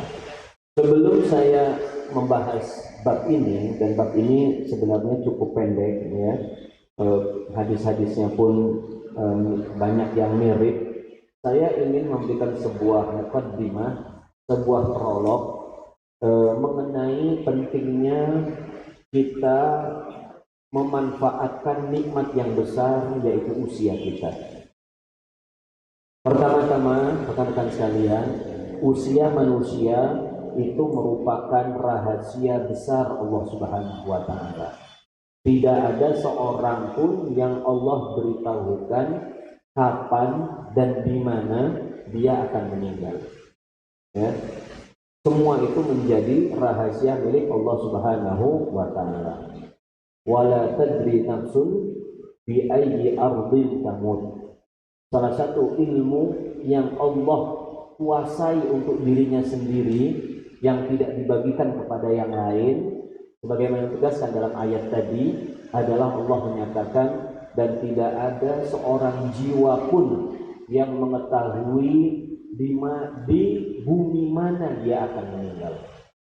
Tidak ada seorang pun yang mengetahui di bumi mana, di tanah mana orang itu akan meninggal. Itu bagian dari ilmu yang Allah rahasiakan untuk dirinya sendiri. Dan menjadikan usia kita sebagai rahasia Allah itu bagian dari nikmat juga sebenarnya. Bagian dari nikmat, bagian dari kasih sayang, bagian dari bentuk kelembutan yang Allah berikan kepada kita. Kalau kita diberitahukan umurnya, usianya, dan di mana akan meninggal, hidup kita tidak akan pernah tenang. Meskipun kita akan diberi usia 100 tahun. Mungkin kita sekarang masih usia belasan atau 20-an tahun, agak tenang gitu. Tapi semakin hari ya, kita akan mendekati titik akhir kita. Dan di saat itulah keadaan kita menjadi tidak tenang. Bahkan ketika kita mendapatkan nikmat dunia yang banyak, ya, meskipun usia itu sudah panjang, tapi kita tahu kapan titik akhirnya, kita akan tidak mampu untuk menikmati semua materi itu dengan baik, karena ada ketakutan di dalam diri kita. Maka secara sengaja Allah menyembunyikan hal itu kepada kita. Selain itu tentu disembunyikan usia itu agar kita lebih mawas diri, kita lebih berhati-hati, yang dengan kehati-hatian itu akan menimbulkan sebuah sikap di dalam diri kita untuk mempersiapkan yang terbaik, karena kita semuanya yakin hidup kita itu tidak berakhir dengan kematian. Kematian itu sering saya sebutkan hanya sebagai sebuah istilah, perpindahan dari dimensi kepada dimensi yang lain. Saat ini kita berada di fase ketiga dari kehidupan, yaitu di alam dunia dengan dimensinya yang seperti ini. Ya, kita sebentar lagi ketika usia kita sudah selesai, bahasa kita masa berlaku kita sudah selesai di muka bumi ini, sudah expired, maka kita akan pindah ke alam yang lain. Dan perpindahan itu kita istilahkan di dalam kehidupan kita sekarang dengan kematian, al-maut atau al-wafat. Jadi kematian itu sekedar istilah saja untuk kita pindah. Karena setelah kita pindah, setelah kita dikatakan mati, kita hanya pindah alam, pindah dengan sebuah dimensi yang berbeda, yang jauh keadaannya berbeda dengan yang sekarang ini. Saya sempat termenung mendengar kisah beberapa orang yang kisahnya asli. Coba kalian nanti bisa browsing di internet, ya. Kisah orang-orang yang sempat dimati surikan oleh Allah. Kisah orang-orang yang dimati surikan oleh Allah. Mati suri itu orang yang dia dinyatakan mati kemudian hidup lagi. Dinyatakan mati lalu hidup lagi. Apa itu ada? Ada. Ya, yang mati awal itu sebenarnya belum mati. Dia memang mati, tapi ajalnya belum datang. Dia hanya memasuki masa Allah menunjukkan kepada dia. Ada beberapa kisah. Yang pertama saya ketemu langsung sama orangnya. Ya, dia ini orang pemuda. Ya, wallahu a'lam ceritanya benar atau tidak, tapi saya percaya kepada orang itu. Dia sempat dibuat koma oleh Allah Subhanahu wa taala, sakit koma. Dalam keadaan koma itu ruhnya seperti melayang. Ya, pergi kemana-mana dalam keadaan cepat. Ditunjukkan dia sepertinya dia sudah dimandikan, disolatkan, dimakamkan bahkan. Nah, tapi keadaannya dia koma. Setelah dia sadar sembuh, keadaannya berubah total. Saya pernah melihat di sebuah tayangan di lupa saya di YouTube atau di Facebook ya, ada orang Arab yang dia ini aslinya anti agama, anti Tuhan. Lalu Allah Subhanahu wa taala buat mati dalam beberapa jam. Dan kematiannya itu sudah dinyatakan secara klinis. Artinya dokter sendiri yang menyatakan orang itu mati. Batang otaknya sudah dinyatakan tidak berfungsi, mati orang itu. Subhanallah, tiba-tiba dia hidup lagi. Lalu hidupnya berubah. Cerita orang-orang itu secara tidak langsung. Ternyata seperti yang dinyatakan oleh Nabi, ketika seorang itu meninggal, ruh ini diangkat. Ya, ruh ini diambil, dibawa terbang oleh malaikat menuju langit yang ketujuh untuk dicatatkan apakah orang ini adalah orang yang baik atau orang yang buruk. Kalau orang yang baik, dia akan dicatat dalam sebuah kitab yang disebut dengan Illiyin. Maka insya Allah hidupnya akan tenang di akhirat. Kalau orang itu orang yang buruk, ya, banyak maksiatnya, dosanya, maka dia tidak akan Allah catat di situ, bahkan tidak diterima di langit yang pertama, ditutup pintunya oleh Allah Subhanahu wa taala. Kemudian Nabi menyebutkan sebuah ayat dalam surat Al-A'raf, la tufattahu lahum abwabus samai hatta yalijal jamalu fi samil qiyam. Tidak akan pernah Allah buka pintu-pintu langit untuk jiwa-jiwa seperti itu, sampai kalau memang nanti ada seekor unta bisa masuk lubang jarum. Begitu kalimatnya dalam Al-Quran. Sampai ada seekor unta masuk ke dalam lubang jarum. Ada nggak kira-kira unta bisa masuk lubang jarum? Tidak ada. Ini hanya kalimat kiasan untuk menyatakan sebuah kemustahilan. Jangan sampai kita mengatakan, dia tinggal ontanya aja dibuat kecil sebesar semut suruh masuk lubang jarum. Itu bukan onta itu. Onta itu segede sapi, lebih gede dari sapi. Kalau sebesar debu itu bukan onta namanya. Itu namanya bukan onta, meskipun wujudnya onta. Atau katanya sudah lubang jarumnya ada kita gedein sebesar ruangan ini. Itu bukan jarum itu namanya. Jarum itu kecil untuk merajut atau untuk menjahit pakaian. Jadi ini adalah bagian dari sebuah kemustahilan yang Allah Subhanahu wa taala nyatakan tidak akan diterima. Nah, jadi ruh kita ini akan terbang luar biasa dengan keadaan yang sangat cepat.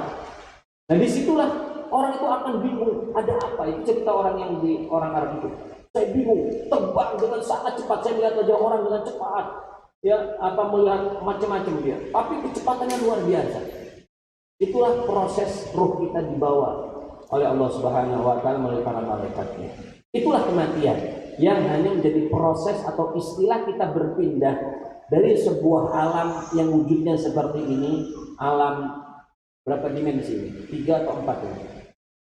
Ya, ini alam seperti ini, dan nanti akan kita pindah lagi ke alam kubur yang dimensinya sangat jauh berbeda. Tapi kita tetap hidup. Dan kita akan melalui hidup di alam kubur itu jauh lebih panjang, rekan-rekan sekalian, daripada hidup kita di sini.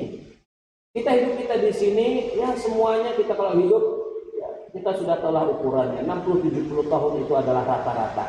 Kalaupun panjang 80-90 tahun sudah selesai. 100 tahun jarang. Jarang sekali orang yang sampai 100 tahun. Maka bahkan di zaman modern ini, orang-orang yang masih muda, ya, kelihatan sehat, lebih cepat matinya daripada orang-orang yang sudah tua. Ya. Nah, oleh karena itulah kematian ini sebuah rahasia besar. Dan ini bagian dari nikmat Allah, kita diberikan waktu saat ini untuk mempersiapkan amal kita. Allah Subhanahu wa taala memberikan kita usia sebagai modal utama, modal yang paling dasar untuk mencapai kebahagiaan kita di alam-alam berikutnya. Ya, jadi oleh karena itulah usia ini mari kita manfaatkan. Ya, seperti saya sering menyebutnya, kehidupan kita di dunia ini kita dituntut untuk bagaimana supaya berbahagia di dunia dengan kita bekerja dan berbahagia di akhirat dengan beribadah. Maka dua hal itu perlu kita seimbangkan, bahkan untuk ibadah sepatutnya kita lebihkan. Karena apa? Persiapan untuk akhirat itu jauh lebih penting. Karena hidup kita di sana itu bukan cuma 60 tahun. Kita bukan 70 tahun, kita bisa ribuan, bahkan jutaan, bahkan tanpa batas nolnya. Nggak tahu sampai berapa nol yang akan tertulis dalam usia kita itu.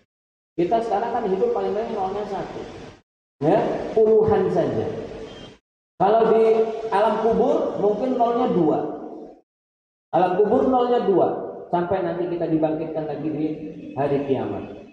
Ya, Allahu a'lam. Ya.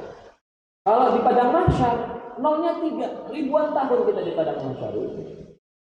Di padang mahsyar ribuan tahun, satu-satu setiap hamba dipanggil oleh Allah, masing-masing setiap kasus-kasus yang pernah dia lakukan di dunia dibuka kembali oleh Allah, dipertemukan dengan orang yang dia berseteru dengannya, diselesaikan langsung di situ. Dan satu-satu itu. Bukan bareng-bareng, hakimnya bukan banyak, enggak ada perwakilan dari malaikat, enggak ada, semuanya Allah semua memutuskan. Makanya kita di situ akan menunggu ribuan tahun. Sebagaimana kita dulu di alam arwah pertama kali kita juga menunggunya ribuan tahun. Kita baru keluar sekarang di milenial kedua. Ya, sebelum milenial ini dari Nabi Adam itu sudah ribuan tahun. Sudah ribuan tahun. Nabi Musa itu 2000 tahun sebelum Masehi. Ya, sebelumnya Nabi Ibrahim, kakek-kakeknya. Sebelumnya ada Nabi Nuh dan kemudian Nabi Adam alaihissalam. Kita sudah lama untuk menunggu proses kita sampai keluar di muka bumi ini itu ribuan tahun. Ya. Nah, kita juga akan di padang mahsyar juga akan ribuan tahun. Enggak kebayang. Enggak kebayang. Ya, sulit kita bayangkan. Maka akan merugilah kalau ada orang yang menyia-nyiakan modal yang kecil itu, usia yang cuma puluhan, ya, hanya nolnya cuma 1. Dia sia-siakan, padahal itu adalah untuk persiapan yang sangat panjang. Sangat panjang. Mendingan kita nggak usah hidup saja di dunia, kalau ternyata hidup kita di dunia ini hanya membawa kita ke dalam neraka. Untuk apa kita disiksa ribuan tahun di neraka kalau sekedar kita menikmati 60-70 tahun di dunia? Enggak seimbang. Seimbang nggak kita nikmat di dunia 60-70 tahun, masuk nerakanya istilahnya, masuk penjaranya ribuan tahun. Setara nggak? Nggak setara. Mendingan kita mati aja, mendingan kita nggak usah jadi manusia. Lebih enak jadi ayam, lebih enak jadi kambing daripada kita mati lalu langsung masuk neraka. Begitu. Di neraka itu pun untuk kita seorang mukmin, kalau kita divonis misalnya 1 hari oleh Allah, dijatuhkan vonis hukuman kepada fulan bin fulan dengan masuk neraka tingkat sekian selama 1 hari. 1 hari di sisi Allah itu 1000 tahun di tempat kita. Jadi kita harus merubah mindset lagi kita di dunia ini. Ya, dunia ini sudahlah.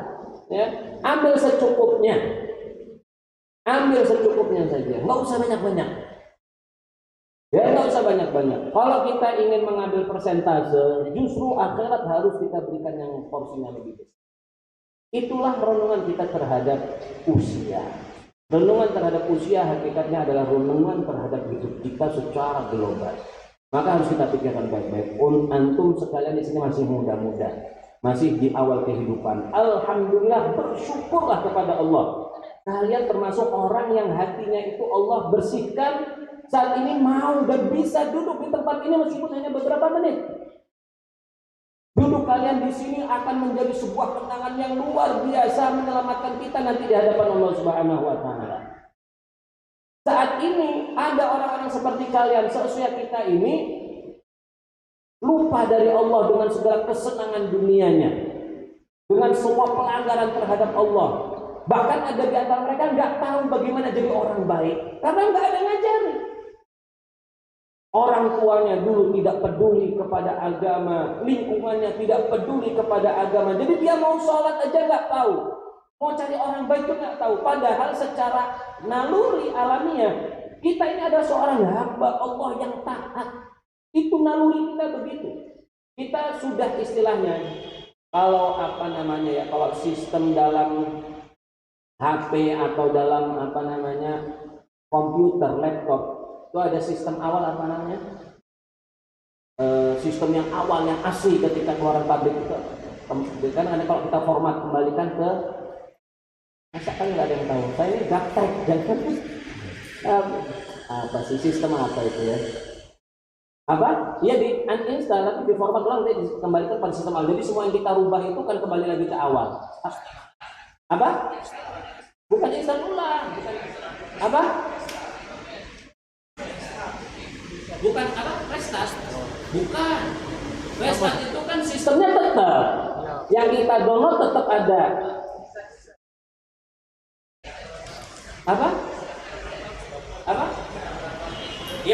Ya pengaturan pabrik itu bahasa bahasa Inggrisnya apa?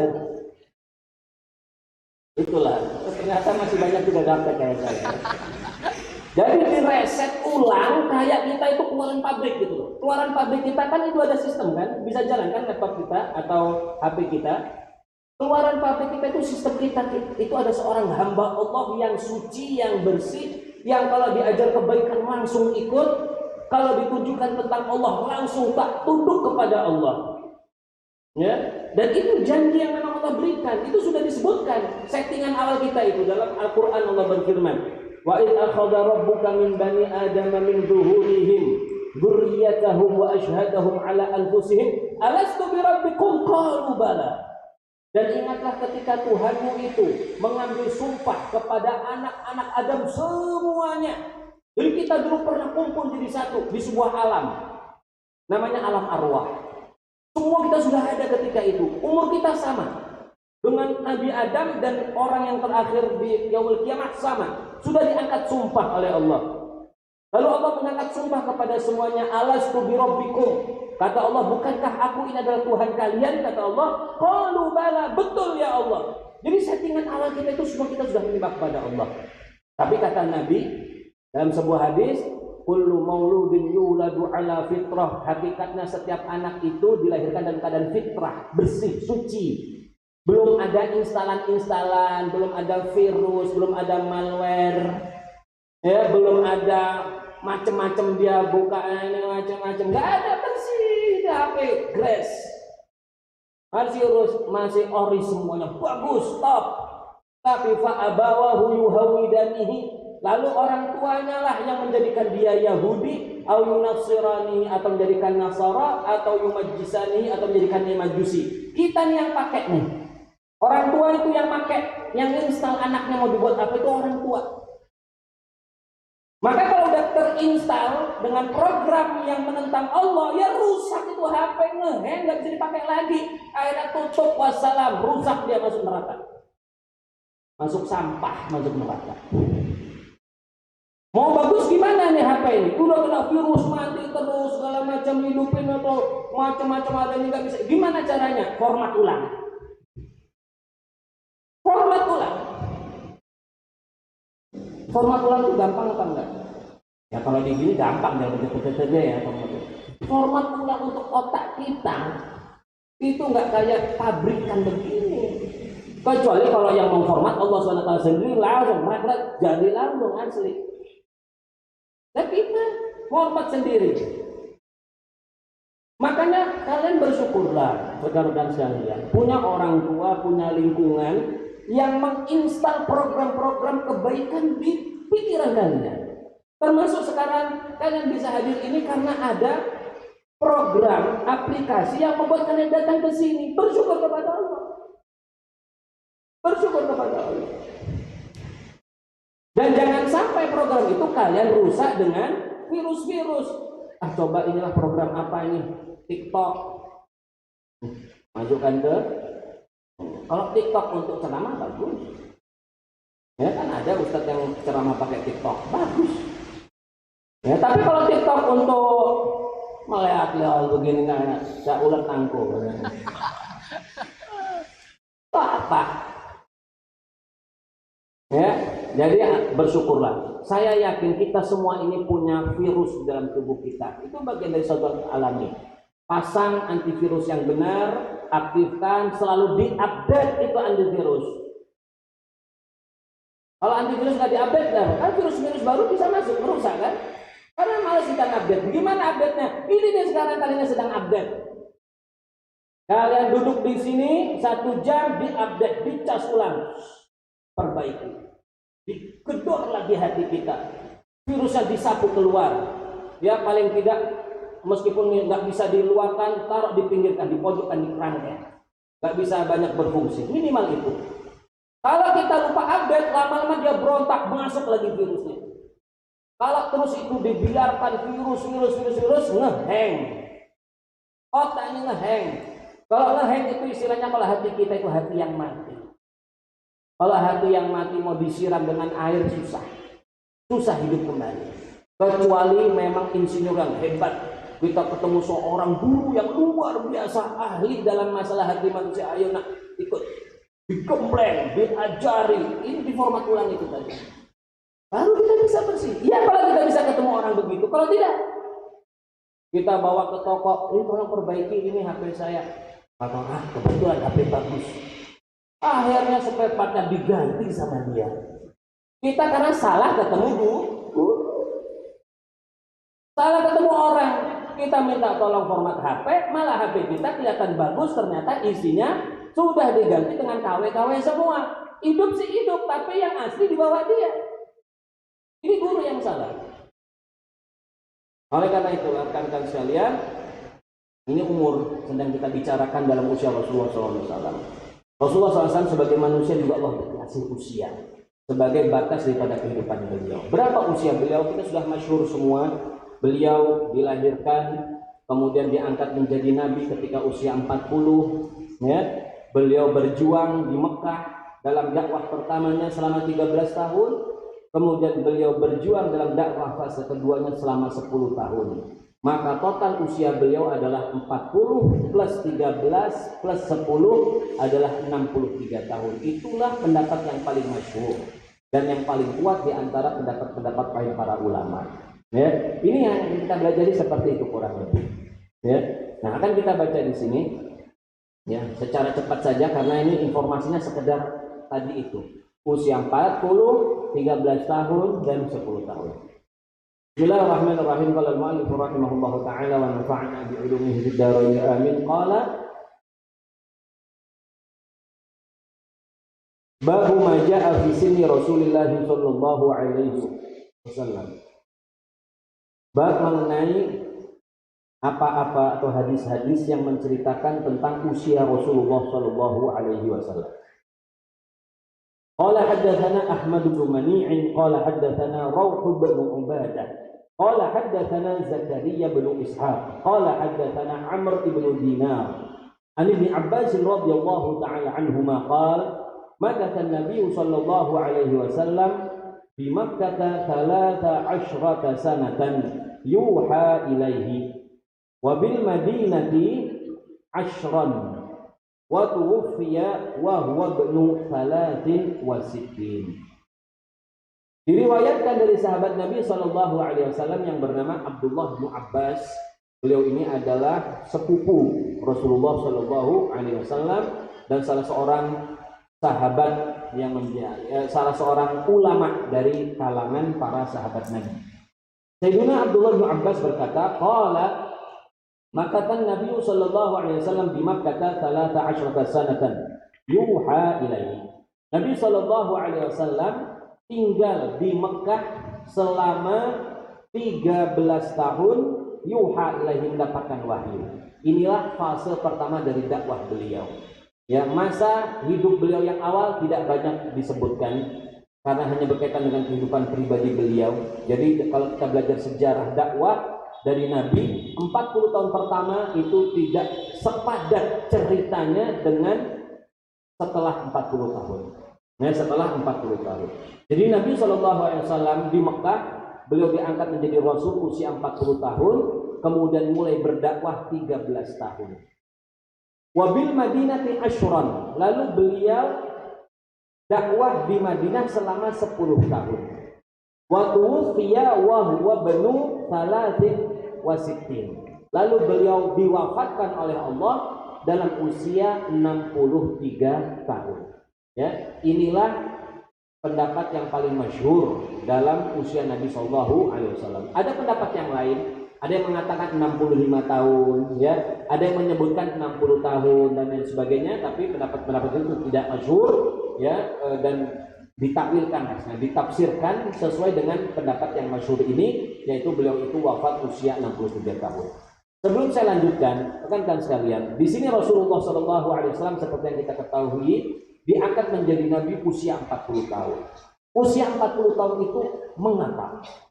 Usia 40 tahun disebutkan oleh Imam Haddad bahwa pada umumnya para anbiya itu, mohon maaf bukan Imam Haddad, saya lupa, dalam kitab yang lain saya baca, bukan yang kitab Imam Haddad, bahwa para anbiya itu diangkat oleh Nabi SAW umurnya usia 40 tahun. Karena 40 tahun itu adalah usia kematangan seorang manusia. 40 tahun itu masa kematangan seorang manusia. Ya. Dan 40 tahun itu artinya kita sudah melewati atau kita sudah mencapai 2/3 dari usia normal kita. Usia normal umatnya Nabi itu 60-70 tahun. 2/3-nya berapa? 40 tahun. Maka 40 tahun ini kita pakai atau dipakai oleh manusia untuk bagaimana membangun dirinya, membangun jati dirinya, menguatkan fondasinya. Ketika 40 tahun barulah dia akan berjuang melakukan sebuah tindakan-tindakan yang besar. Maka oleh karena itu kalian yang saat ini belum 40 tahun, ya, persiapkan diri untuk kita harus berhati-hati, bersiap-siap di usia 40. Nabi SAW sebelum 40 tahun, 3 tahun sebelumnya beliau itu sudah melakukan sebuah perbuatan yang sangat luar biasa, yaitu tahanus. Tahanus itu berkhalwat, menyendiri, hanya memikirkan dirinya dengan Allah Subhanahu wa Ta'ala untuk mempersiapkan titik 40 tahun itu. Ya, beliau melakukan itu tentu berdasarkan ilham ya dari Allah Subhanahu wa Ta'ala untuk melakukannya. 3 tahun persiapan beliau. Tidak banyak berinteraksi dengan manusia, hanya beribadah saja kepada Allah Subhanahu wa Ta'ala dan tidak main-main, langsung beribadahnya itu di gunung yang tertinggi di Mekah, Jabal Nur. Di situ ada Gua Hira. Ada Gua Hira. Di situ selama 3 tahun. Kalau habis bekal turun, ngambil bekal lagi, naik lagi. Dan seterusnya sampai beliau bertemu dengan malaikat Jibril membawa wahyu dan fisiknya maupun batinnya sudah siap untuk menerima beban yang berat seperti itu. Maka kita juga perlu itu. Bagi kalian yang menginginkan hidup kalian itu menjadi hidup yang berguna, yang berkah, yang bermanfaat, hidup kita itu tidak sekedar 63 tahun, tapi hidup kita panjang lebih. Meskipun kita sudah wafat, tapi kita masih kelihatan hidup. Karena manfaatnya masih ada. Ya, manfaat dari kita masih bisa dipakai. Maka harus disiapkan dari sekarang. Ya, disiapkan dari sekarang. Tidak harus untuk menjadi bermanfaat itu kalian harus jadi seorang ulama, tidak harus menjadi seorang ustadz, tidak. Kalian dari bidangnya masing-masing. Ada yang ahli kimia, ahli kedokteran, ahli pertanian, teknik dan sebagainya. Masing-masing jalan kita menuju Allah itu panjangnya sama. Titik start dan finish sama. Nggak ada beda. Cuma memang kenapa para ulama itu jauh lebih cepat sampainya? Karena dia tahu ilmunya. Dia tahu apa yang akan dihadapi dan bagaimana cara mengatasi. Nah, kalian yang belajar ilmu umum itu tidak tahu itu. Supaya kalian bisa ini juga cepat sampai ke sana, kalian juga pelajarilah ilmu yang umum itu, tapi juga perlu belajar tentang apa saja yang akan kita hadapi dalam perjalanan kita menuju titik keridhaan Allah itu. Kalau kita memang ingin ke sana. Kalau nggak ingin ya sudah, nggak usah belajar juga nggak apa-apa. Ya, setelah kita belajar tinggal kita prakteknya. Ya, belum tentu yang punya ilmu bisa mempraktekkan. Kenyataannya tidak semua ulama itu benar-benar jadi ahli ibadah, tidak. Ya, dan ternyata ada juga orang awam tapi ahli ibadah, dia benar-benar melaksanakan, tapi tetap harus berdasarkan ilmu, karena semangat ibadah tanpa diiringi ilmu cenderung untuk tersesat. Itu pengalaman ulama itu, ya. Semangat untuk ibadah tanpa diiringi ilmu yang benar cenderung akan membawa orang itu ke dalam kesalahan-kesalahan dalam ibadahnya karena nggak ada ilmu. Ya, jadi sekali lagi jalan kita sama, silahkan kita berlomba, ya, kumpulkan kebutuhan yang kita akan perlukan dalam perjalanan. Nanti titik keridhaan itulah yang kita capai bersama-sama.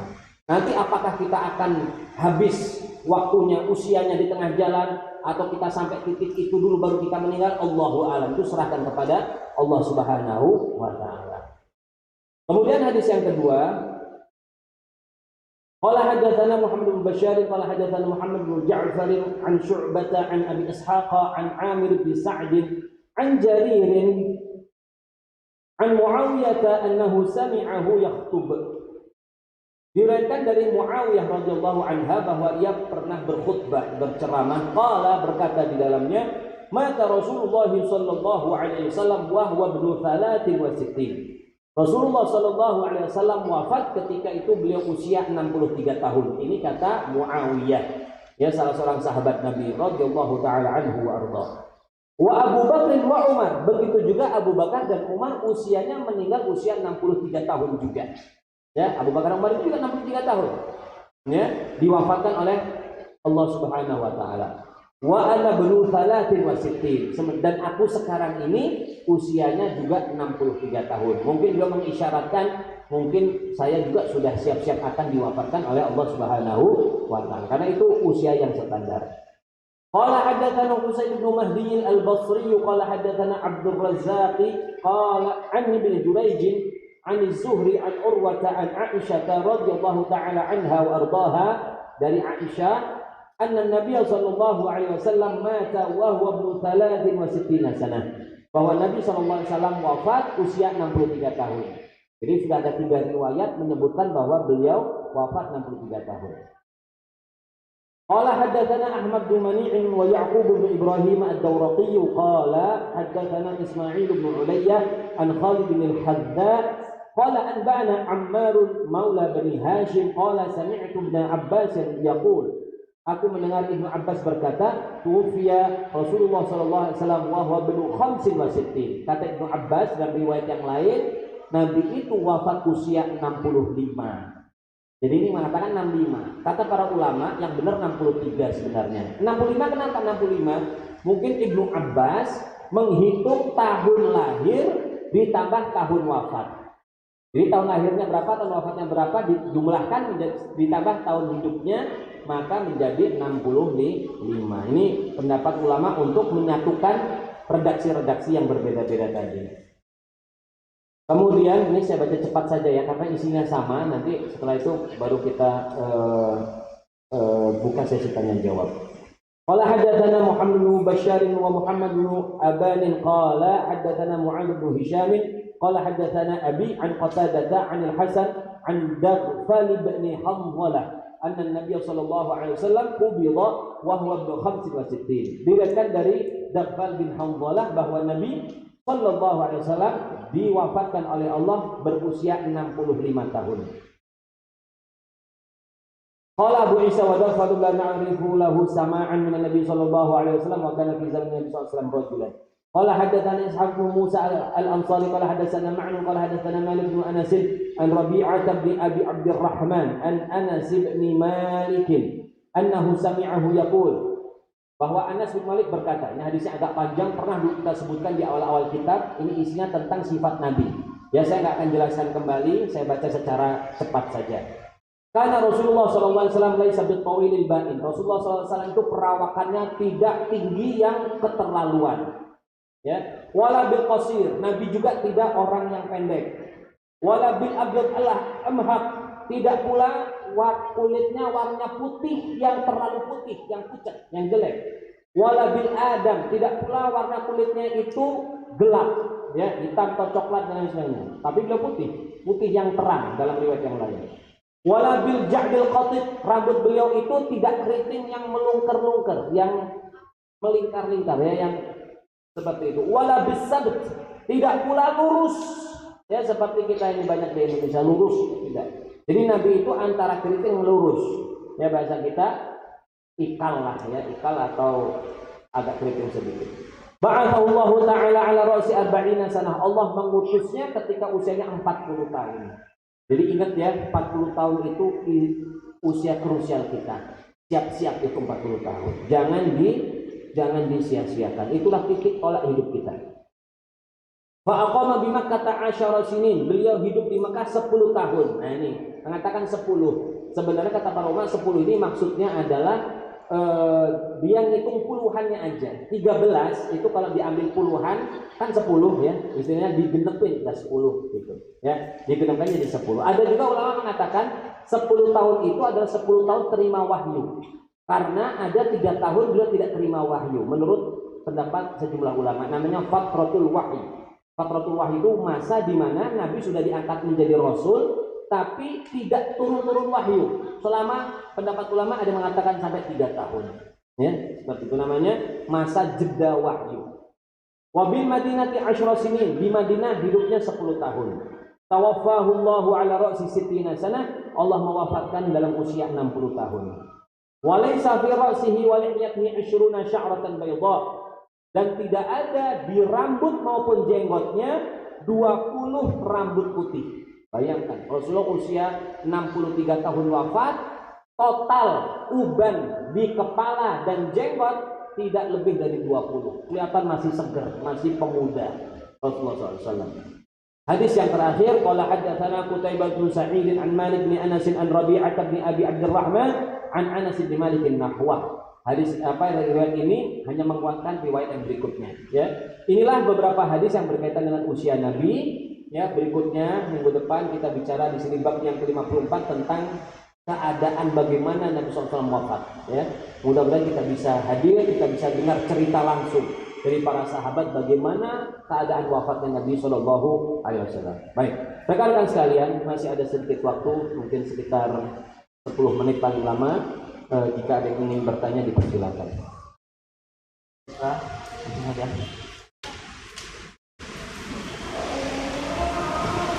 Assalamualaikum warahmatullahi wabarakatuh. Waalaikumsalam. Pak, ini saya ingin bertanya. Sekalian saya ingin minta nasihat. Coba agak begini sedikit biar kelihatan. Jadi saya pernah mendengarkan suatu nasihat.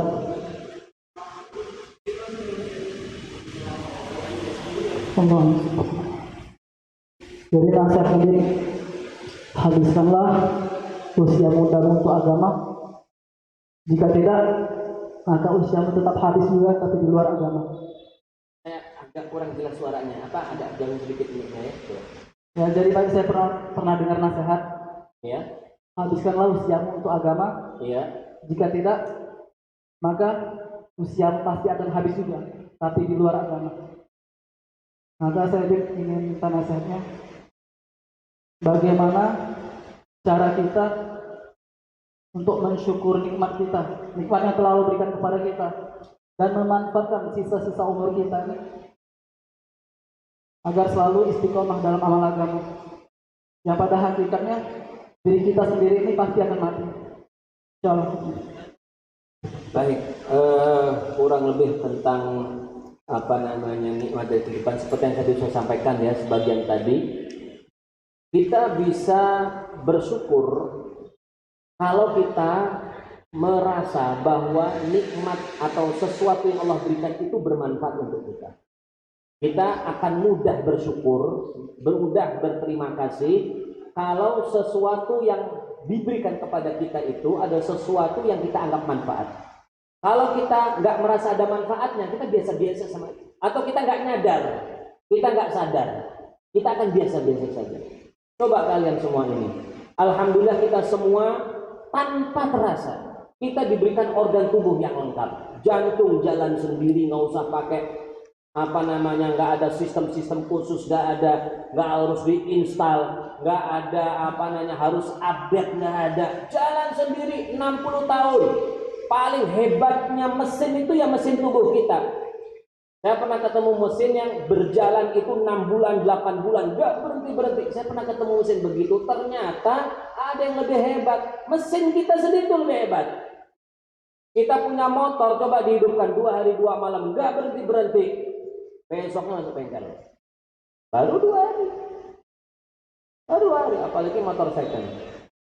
Ya, gitu. Jadi alhamdulillah kita sudah bersyukur. Jadi kita harus tahu dulu nilai daripada nikmat itu. Nilai daripada nikmat itu kita harus tahu dulu. Bagaimana cara tahunya? Ya kita ini merenung. Inilah penting, tafakur namanya. Salah satu ibadah yang besar nilainya, yang jarang kita lakukan sekarang. Apa? Tafakur. Tafakur itu duduk diam. Antum habis sholat duduk merenung saja, jangan tidur lagi. Merenung. Ya Allah, saya ini sudah usia 20 tahun, banyak nikmat. Saya sudah bisa begini begitu, punya orang tua, alhamdulillah. Ya, renungkan itu semua. Dengan kita merenung, kita tahu nilai nikmat tersebut. Kalau kita tahu, kita akan mudah untuk bersyukur. Kalau tidak tahu, susah kita. Atau kita nggak sadar, seperti nikmat jantung tadi. Ada nikmat luar biasa besar, tapi kita nggak sadar. Nggak sadar, makanya kita jarang. Alhamdulillah kita hari ini nggak sakit apa-apa, kita bersyukur. Jarang kita bersyukur, padahal itu nikmat yang luar biasa. Makanya kata Nabi dalam sebuah hadis diriwayatkan oleh Imam Tirmidzi, man asbaha aminan fi sirbihi, barang siapa yang pagi-pagi bangun tidur pagi-pagi aminan fi sirbihi, merasa tenang di rumahnya, ya, aminan fi sirbihi, mu'afan fi jasadihi, sehat badannya, pagi-pagi alhamdulillah masih lengkap, nggak sakit, ya, pening-pening sedikit kepala nanti hilang, ya, pening-pening sedikit mungkin masalah dompet nanti juga bentar lagi hilang, ya, mu'afan fi jasadihi, walahu qutu yaumihi, dia punya makan cukup untuk 1 hari itu. Punya di rumah kalau kita keluarga cuma 1 kilo beras, alhamdulillah masih bisa makan hari ini. Besok lihat aja nanti Allah kasih rezeki yang lain. Kata Nabi, faqad hazatid dunya bihadzafiriha, dia sudah dapat dunia dengan segala isinya. Cuma aman, sehat, punya makanan 1 hari, itu sudah cukup dikatakan punya nikmat yang banyak. Itu perlu diingatkan dari diri kita. Kalau kita ingat, kita alhamdulillah saya ini dapat yang lebih. Ya. Dan juga kalau kita bicara tentang nikmat, jangan lihat yang atas kata Nabi. Lihat yang bawah kita. Ya Allah, HP saya begini jadul. Kalau kumpul-kumpul nggak berani saya keluarkan. Ya karena malu. Ini HP tahun masih Nokia ini yang kecil-kecil itu ya. Malu kita keluarkan, jadul-jadul banget. Ya, malu kita, nggak pakai Android. Tapi jangan ngelihat yang begitunya, lihat masih banyak orang yang nggak punya HP. Itu.